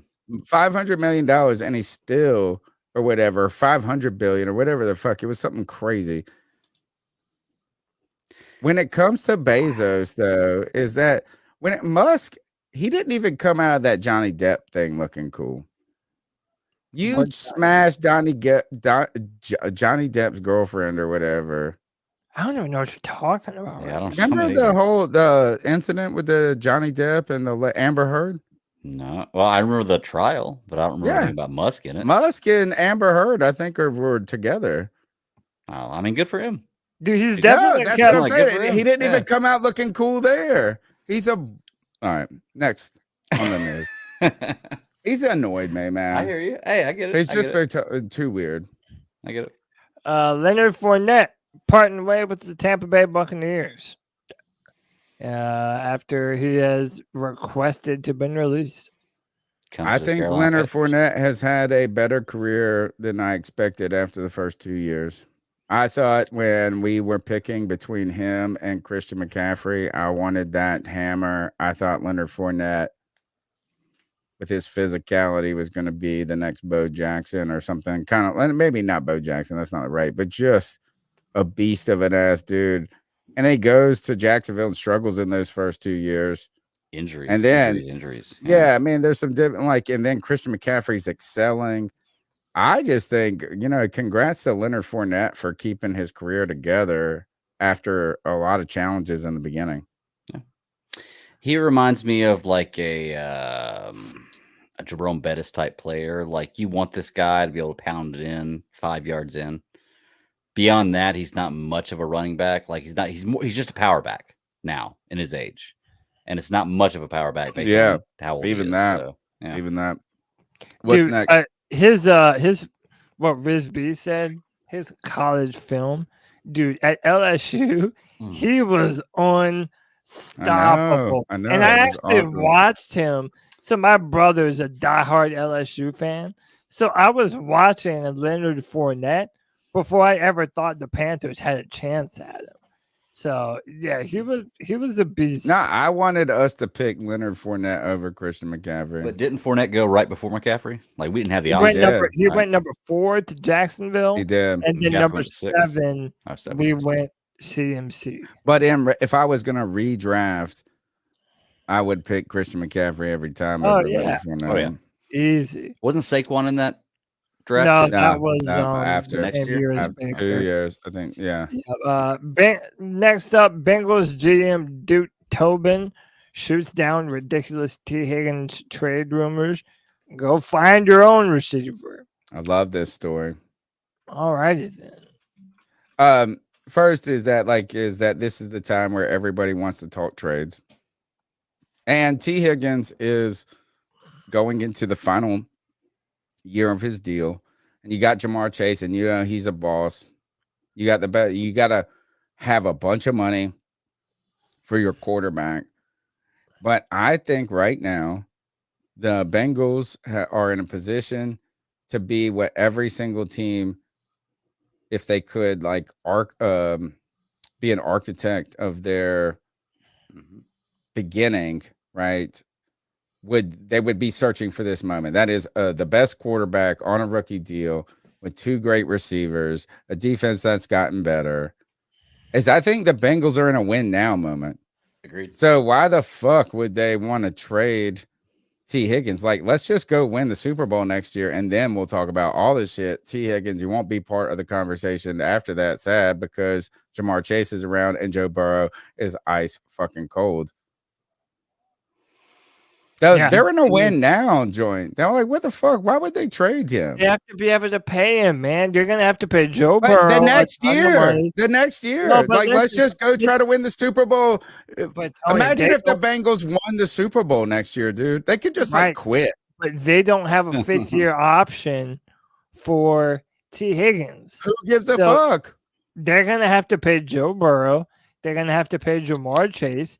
And remember what you said. Now these owners, if they're going to give money, they have to be able to put that money in an escrow account to prove that they have it. It's been like and that. the Bengals owner, listen, the Bengals are not a team that can just throw around a ton of guaranteed dollars. So you're not listening to my point, though, Cody.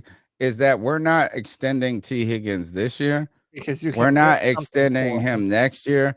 But he is the best number 2 receiver beside Jamar Chase. He's already in the offense. You have chemistry with him. Why don't you just do this? Is like, hey, we're going to finish this year with you, and we're not going to be able to afford you. So what if we won a Super Bowl? What would that do for your free agency stock? Right. Let's go rock with T. Higgins and Jamar Chase, Joe Burrow, and a better Cincinnati Bengals defense. And let's win the fucking Super Bowl this year. Let's not worry about getting a 3rd-round pick for this motherfucker. So we'll be better in 3 years. No, Look, I mean, T. Higgins is in the same position that Juju Smith-Schuster was in when he had Antonio Brown. Like, he's a good receiver, but because he has another guy that everybody fears, he's never going to be covered, which is the reason why I say Hopkins' best choice would be to go to Minnesota. Can you imagine if Hopkins went to Minnesota? You're never going to get double covered. Ever, ever, ever. And if you do, T. Higgins is way better than Juju. Well, I'll give you that. I think he's better than Juju, but he's in the same kind of position where he's. Well, I think T. Higgins is number 1. Juju's a borderline number 1, but because he's playing with the guy on the other side that's going to get doubled, sometimes tripled, his numbers are going to look so much better, and he's going to have so much better time. I think that they like you said, Tony, I think they run it with the Super Bowl with this team one time, try to get it at least one time. Then after that, there's no way you separate Burrow and Chase. No, never. No, yeah, I agree. I don't think Chase wants to go anywhere other than catching balls from Burrow.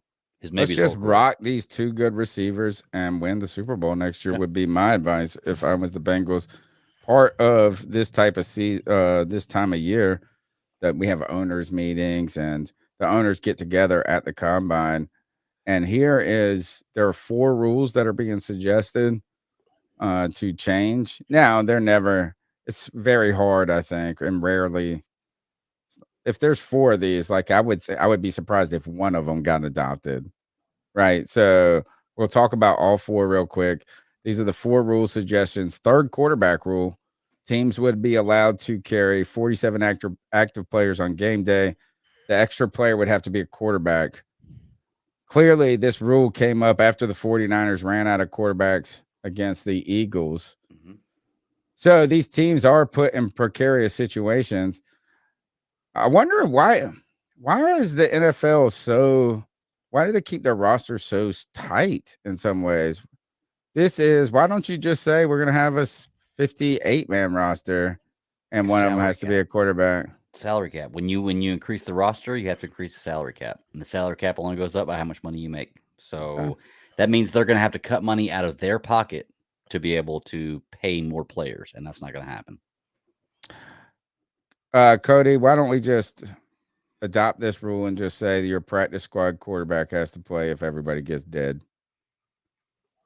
Yeah, I'm down for it. I like that. Or you know what? Do like they do in hockey. You know, in hockey, they have a designated goalie in every home stadium. Bro, it's the strangest thing ever. If the goalie is injured for either team and they don't have a second goalie, one. You have to go in and play goalie for that team. It's a dude in the crowd. You sit in the stands. You sit in the stands and watch the games. And if your number's called, you suit up and go play for either team. They should do that in the NFL. Cody doesn't know anything about this, but hockey is this game that's cooler than soccer, and it's on ice. And it's like basketball with physicality. Yeah. They only dress two goalies. Like they can only keep 2 goalies.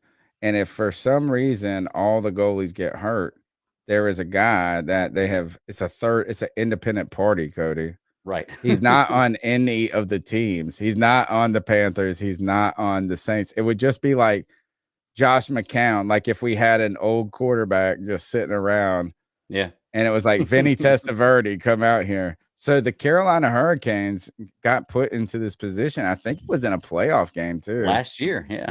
No, it's 2 years ago. Was it 2 years ago? Okay. That's insane, dude. The guy that drives the Zamboni was the goalie, and they won the game, dude. Yeah. But did they win because of him, or did the other? Well, guess what? I don't give a fuck. He didn't lose. It's the most important fucking position in the whole game, dude. It's not like he didn't lose. That's for sure. He won that game. So crazy to me, man. Hockey is crazy. I love hockey. The next rule is 4th and 15 alternative to the onside kick. I love this. Teams would have the option to convert a 4th and 15 from their own 25-yard line. This rule is being used in the XFL, and one team actually converted play in week 1. So do you want to have onside kicks or 4th and 15 from your own 25?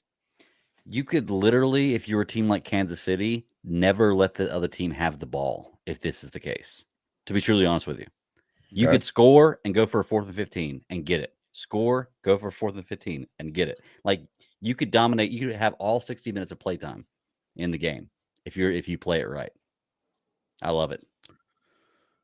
I just would wonder what would be more exciting, because onside kicks do feel so like such a long shot that it's like unfair. You know, it's like, let me tell you what, when they do make them, it's pretty fucking spectacular, though. That's true. It's cool. It's so far-fetched, though. It rarely happens. It would be like if, you went up to a boxer, like Mike, and he was like, I will let you punch me in the face as hard as you can. And you might hurt me, but I get to slap you if you don't. And, it's like...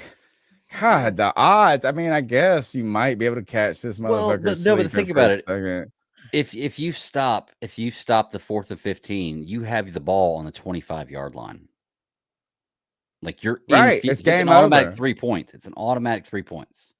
No, I think it's on your own. Wait, if you stop. Oh no, for the defense. Right, for the defense. Yeah, if you don't, it's game over. If you don't convert that 4th and what is mm-hmm. a bigger long shot, converting a 4th and 15 or an onside kick? Onside kick. Yeah. 100%. How many times we see 15-yard passes completed in the NFL? Yeah, I agree. Yeah. I'd like to see this rule come about.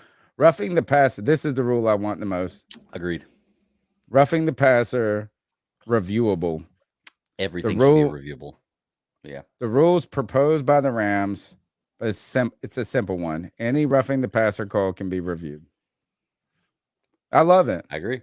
I think every rule should be reviewable, to be honest with you. If you're gonna make it where, even simply taking down the quarterback is gonna lead to a flag, yeah, they need to be able to have the option to review Especially if you want them to be liberal in their use of the flags to promote player safety, but you also want to keep the game fair. So you want them actually throwing the flags, but you want the ability for them to say, hey, we got it wrong, just because we want to be more cautious. You don't want the yellow flag to be the final call. Like, if you have a shot. I think every play should be reviewable. Pass interference, holding, I get it. Holding happens all the time, and it doesn't get called. But there are plays that should be reviewed. Imagine if you could review that Bradbury hold at the end of the Super Bowl. Well, they did. Did they not? Well, but they couldn't have overturned it. They looked at it, but you can't overturn. You can't overturn a holding or a pass interference. So when it was called, it's called. That's all. I would like to see New York have an orange flag. I've been advocating for this for years, and that is why we're all watching it. It takes we don't need the referees going over into the fucking hooded thing. Agreed. Is like we're all watching this stuff, and by the time they're lining up for the other play, New York has all the angles. They have people watching. Their stream is faster than ours.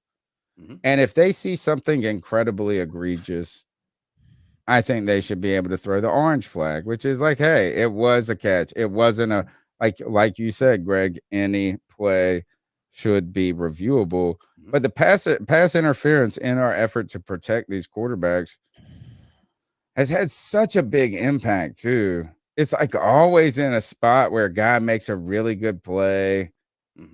And you feel bad. Like the guy that made the good play got flagged. Yeah. That's what's always shitty about this rule. Yeah. And I will say too that while I say that every play should be reviewable, I still think that the coaches should have a limit to what the coaches can review. Like 2 red flags, I'm cool with that. But you should be able to use that red flag for anything you want to. And there should be an option, like you said, Tony, for an orange flag or just anything else. For the guys in New York, if they don't challenge this, hey, we're looking at this. This is completely wrong. Let's make sure we get it right. It won't take probably that long. speed I the don't mind game waiting. up, I'd rather too. have right football. I think it would speed. Well, I don't know if it speed the game up. It might slow it down a little bit, but who cares? I mean, if I'm watching a 4-hour game or a 4-hour and 10-minute game, who cares? Right. I want it to be. I'd rather it be right. I'd rather the Carolina Panthers not get that roughing the passer call at the end of the first game of the season. I'd rather DJ Moore not get that unsportsmanlike conduct call at the end of the game because he took it off outside the end zone. Like, all that stuff needs to be reviewable. That's game-changing stuff. Imagine if Carolina won those 2 games this year, and we go into Tampa Bay where we lost that game in Tampa Bay. We're a game up on Tampa Bay, even losing that game. They could have picked up the DJ Moore flag in theory. That's what I'm saying. That's what I mean. You should be able to review all of that. Now, it should be limited. Like I said, 2 red flags per coach. You got to pick and choose. I just would rather have the independent agency run it and just say this is just have the NFL sitting there saying that just doesn't look right. If you were the Panthers' next great quarterback, you have to be better than number 1. You have to be better than Cam Newton. This last and final law that's being proposed for the new NFL, I guess, would be 0, the number 0 allowed on jerseys.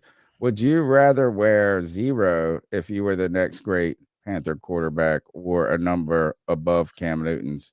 I almost think I'm a 0. It's like, give me a 0. I love you, Cam. I like the idea of being like an agent 0, but at the same time, who cares? Why waste You your wouldn't time wear on it? this? Who cares? Well, no, I mean, why fight for it? Like, this is such a medial thing to fight Well, for. then based on why does everything the that players NFL have. give a fuck about it then? Exactly. That's what I'm saying. Why So fight? just let them have it. Would you wear the 0?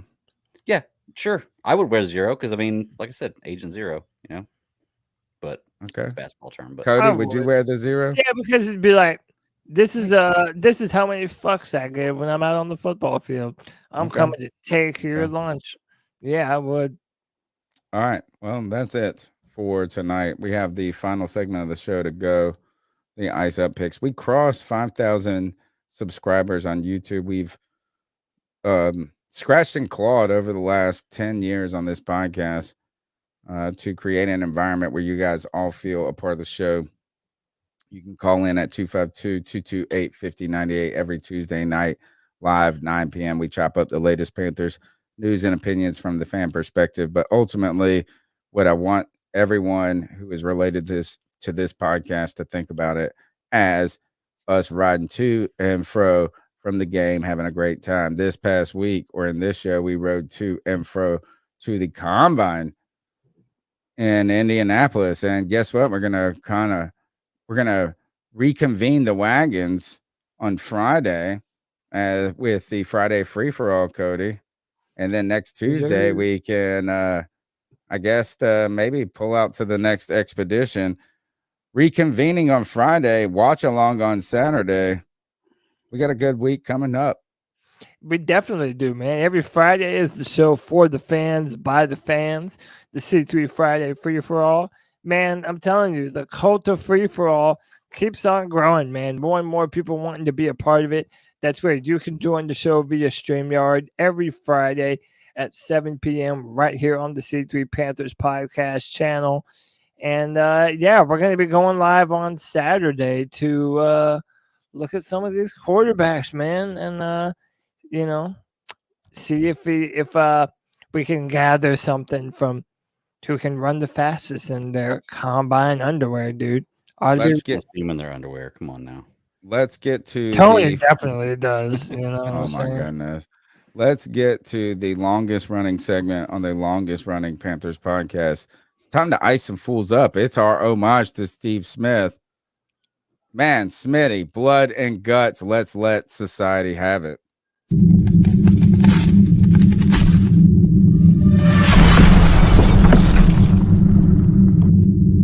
Ice up, son. Ice up. All right. I guess I'll just go first. Again, whenever we share things of a political nature, they're never having really anything to do with politics and more with what a sad state of affairs our country is in with our elected officials. And you know it's another Joe Biden clip, baby. What's Uncle Joe fumbling around trying to say this time? They asked him if he's planning on traveling to East Palestine, Ohio, where the train derailed and the toxic. He's going to Palestine, probably. I did a whole video. What the hell? I said, yeah, what the hell? Zoom? What's the problem? Every time I think of Zoom, that's calling my generation. Who's zooming who? Yeah, I can't really understand what he's saying. He's basically saying, no, I did a Zoom call, but he couldn't even remember what he was talking about. He couldn't remember the word Zoom. He was like, what's it called? What the hell? He's the most honest politician you've had in a while. It's not honest. His train of thought right. was derailed. I like that. What's the director of transportation? Buttigieg? Is that his name? Oh, Buttigieg. Oh, dude, did you see the clip? They were trying to talk to him, and he just would not answer any questions. I just want to say, like I said, I'm not a huge Trump guy because I didn't like the guy. But whenever Trump would walk away from an interview, people would give him hell about it. And I see politicians doing that all the time now, and nobody says shit. That's all I'm saying. Yeah. Well, Cam Newton started this, bro, and y'all all gave Cam Newton shit, and you shouldn't have. We gave Cam Newton shit. I never did. Nah, don't put that on me, man. I've always been Team Cam. Fuck all them people, man. Cam Newton after that Super Bowl, I would have been worse than him.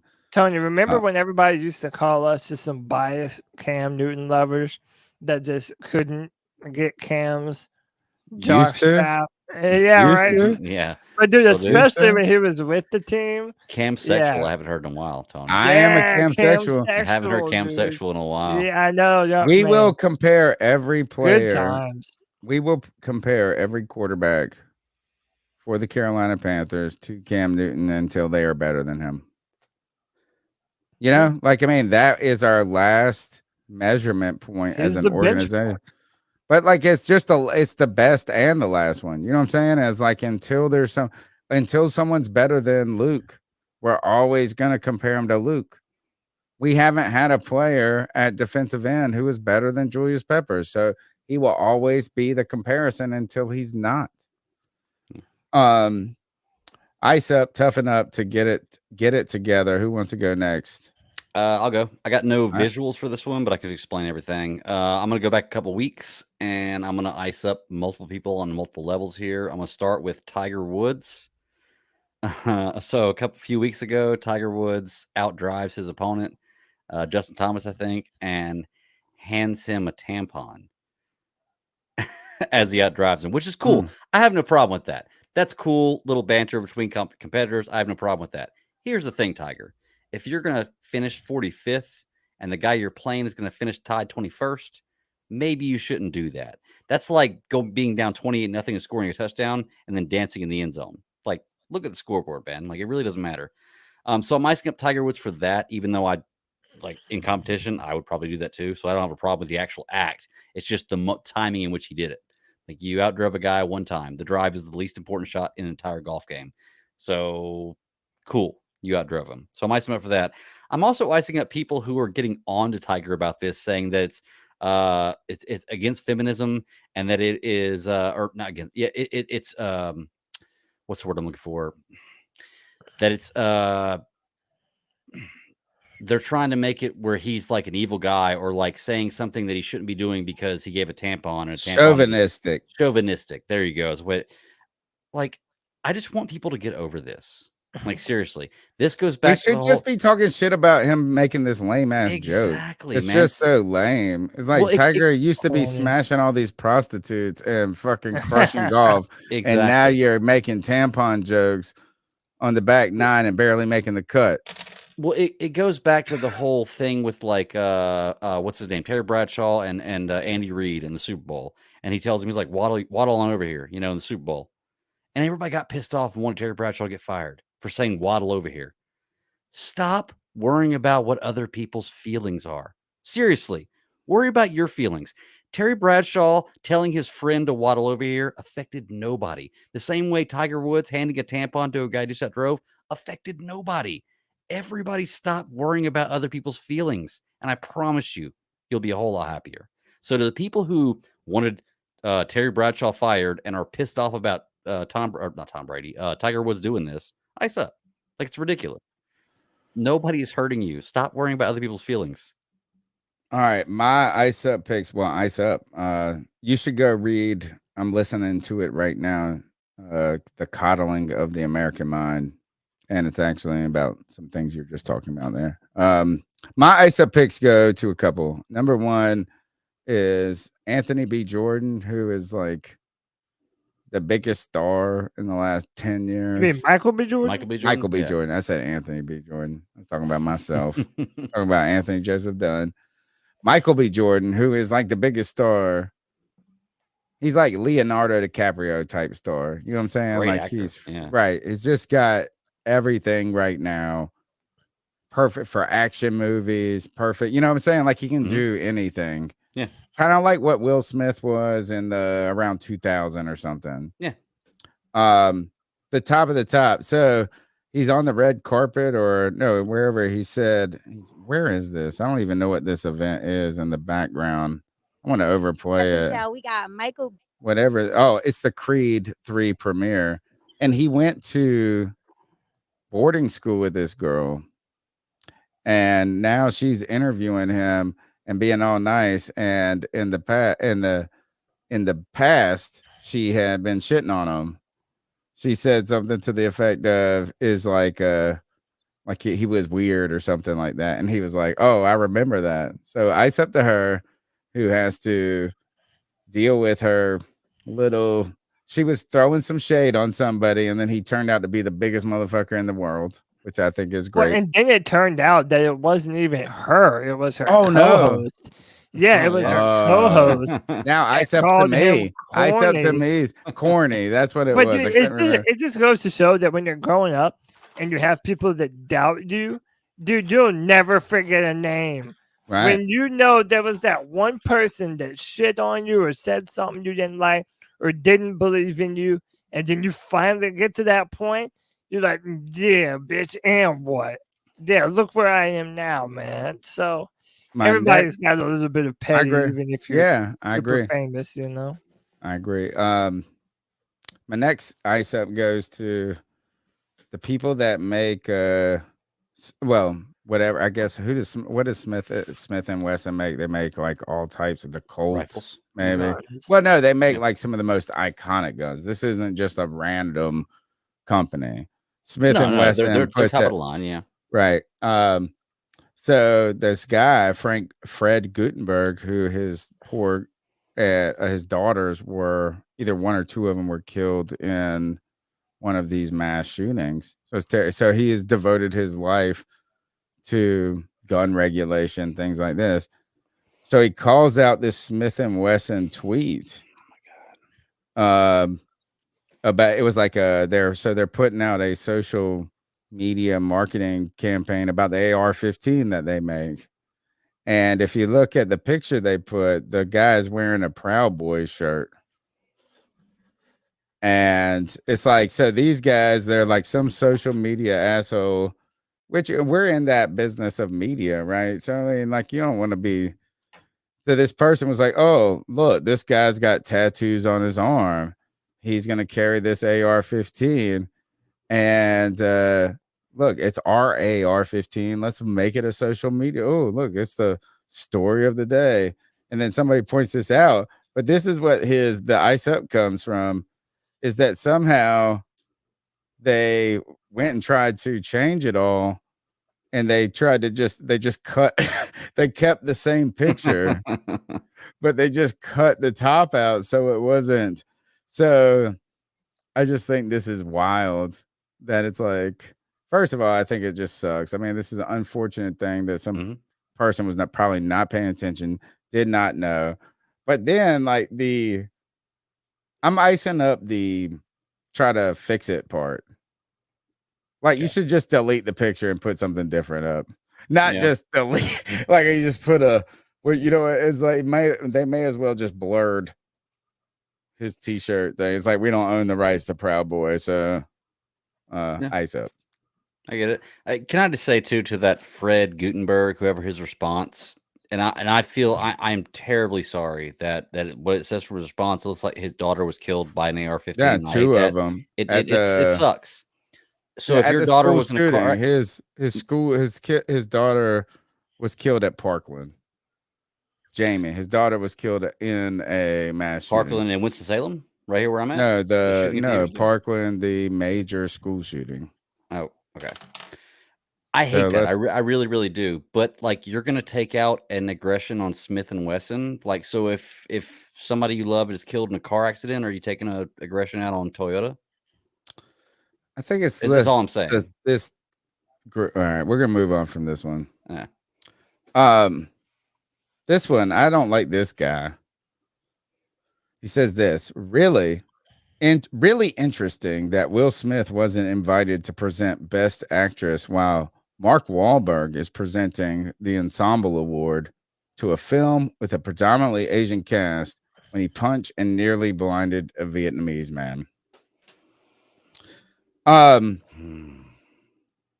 not trying to say that Mark Wahlberg what his actions in the past were good or condoned or anything like this, but this is just creating a conflict scenario.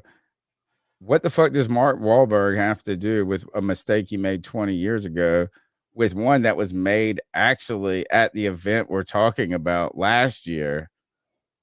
Right. And so I just feel like this is group identity politics here. Mm-hmm. And like, I'm not trying to say that. I mean, so Mark Wahlberg made a mistake in his past, but Will Smith made a mistake yesterday at this place. So anyway, ice up to them. Yeah, I'll get in trouble. I can't comment. Yeah. Ice up to them. And I think that was all I got. Oh, can I show you the funniest thing I've ever seen on the internet recently? I hope I don't get in trouble for this. This is I laugh. Oh, well. I laugh. So this Kodak Black. This is the best tweet. Hold on. It's like the best tweet in the history of the world for me. I laugh so much about this shit. The Kodak Black is at this basketball game. A man says they look like two newly defrosted cavemen. Look at this. Look at this. I just thought of Encino Man. Can I show you how old I am? I don't know what Kodak That's Black the is. funniest shit I've ever seen in my life. What I thought it was gonna be. Like I thought this, dude. The fact that he had the food in his lap. Oh, and he took a bite out of it. Like he grabbed. Look at that. It is like about to be something. like the best video. I love this video. Oh wow! I thought this was gonna be very, very different. Yeah. I hope we don't get canceled for this, but man, I just thought of Encino Man. This is just a reboot of Encino Man. Go back and watch that. And it's a Pauly Shore movie with the guy who was the whale guy. Who's the guy that Brendan Fraser was in that? Yeah. He was the caveman that was thawed out. And take him to the bed. Look at this look he gives right here. Bro, this dude, the funniest this shit is so awesome. Listen to me. If you want to see the funniest shit in the world, look up Sunday Conversation with Kodak Black. It's Caleb Presley from Barstool Sports, him and his buddy Glenny Balls, and they just have random conversations with people. Say it again. What I'm gonna write it down. I have to write it down. Sunday Conversation. All right. With Kodak Caleb Black. Yeah, with Caleb Presley, and look up his interview with Kodak Black. Dude, and Tony, if you haven't looked up Caleb Presley yet, you're in for a deep dive.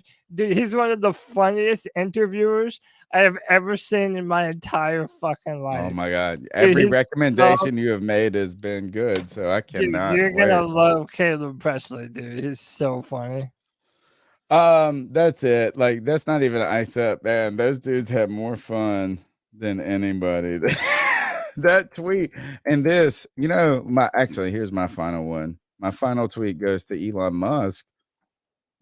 Who, by the way, is once again the richest person in the world. I just saw that. Yeah, I told you. I just think this is Twitter has been our domain for this show for the entire 10 years. I got on Twitter and it was fun because I only followed Panther fans. Like I directed, that is our bread and butter when it comes to social media, right?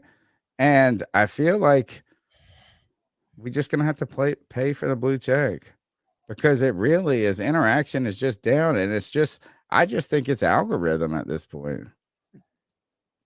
I don't like Elon Musk right now. That's my thing. I think Twitter has gotten worse since he took over.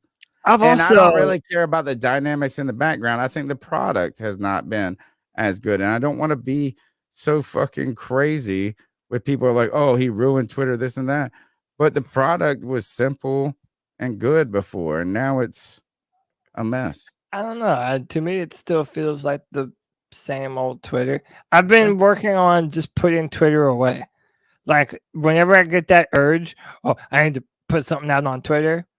Nah, I actually don't. All right, but you're growing. I don't know. I don't know. Let's what do we got left? That's it, right? That's it. We're done, man. We are donezo. C3 Panthers podcast hit 5,000 subscribers on YouTube. We're not the biggest podcast. Been on the street the longest. Just passing them hand to hands, man. Just been that corner work. Oh, I feel like I'm in the wire trying y'all to listen to this podcast. 5,000 subs. We appreciate it. You can call in throughout the week at 252-228-5098. Get on Twitter at @cat_chronicles. Prove to me the algorithm is not the problem. Let's get ready for this combine. Cody Lack, how can they get after you? What are we doing in the next couple of days? Yeah, find me on Twitter at Cody Lack, CODY, LAC. And then, this Saturday, we're probably going to go live when the quarterbacks are throwing. And listen, we want to do it for the quarterbacks. That Saturday is going to be the longest day. It's going to go from like 1 to 9 or something like that. So I Bleav the quarterbacks are going first. I Bleav. Yeah, we're there for the quarterbacks, baby. We ain't interested. Yeah, that's what I'm saying. So it'll either be sometime around 1 or 4 that we're going to go live on Saturday. And we'll do a little bit of a watch along and check out what these quarterbacks do at the combine, baby. And maybe Tony will be able to stop saying that he doesn't care about this. Maybe this year. Nah, my big fear is that you're gonna that's my big fear, Cody. Don't fear. Come to the No, my dark big side, fear Tony. is that I fall in love with somebody. Yeah. No. Hey man, you can't be hurt if you don't fall in love. Oh man, you just sound Take too us jaded, outta here. man. You have to Take put us yourself outta out here. there sometime. My bro. heart's been broken. Cam, I love you. Cam Sexual. I Take know. us out of here. C3 Nation. Until next time, keep pounding.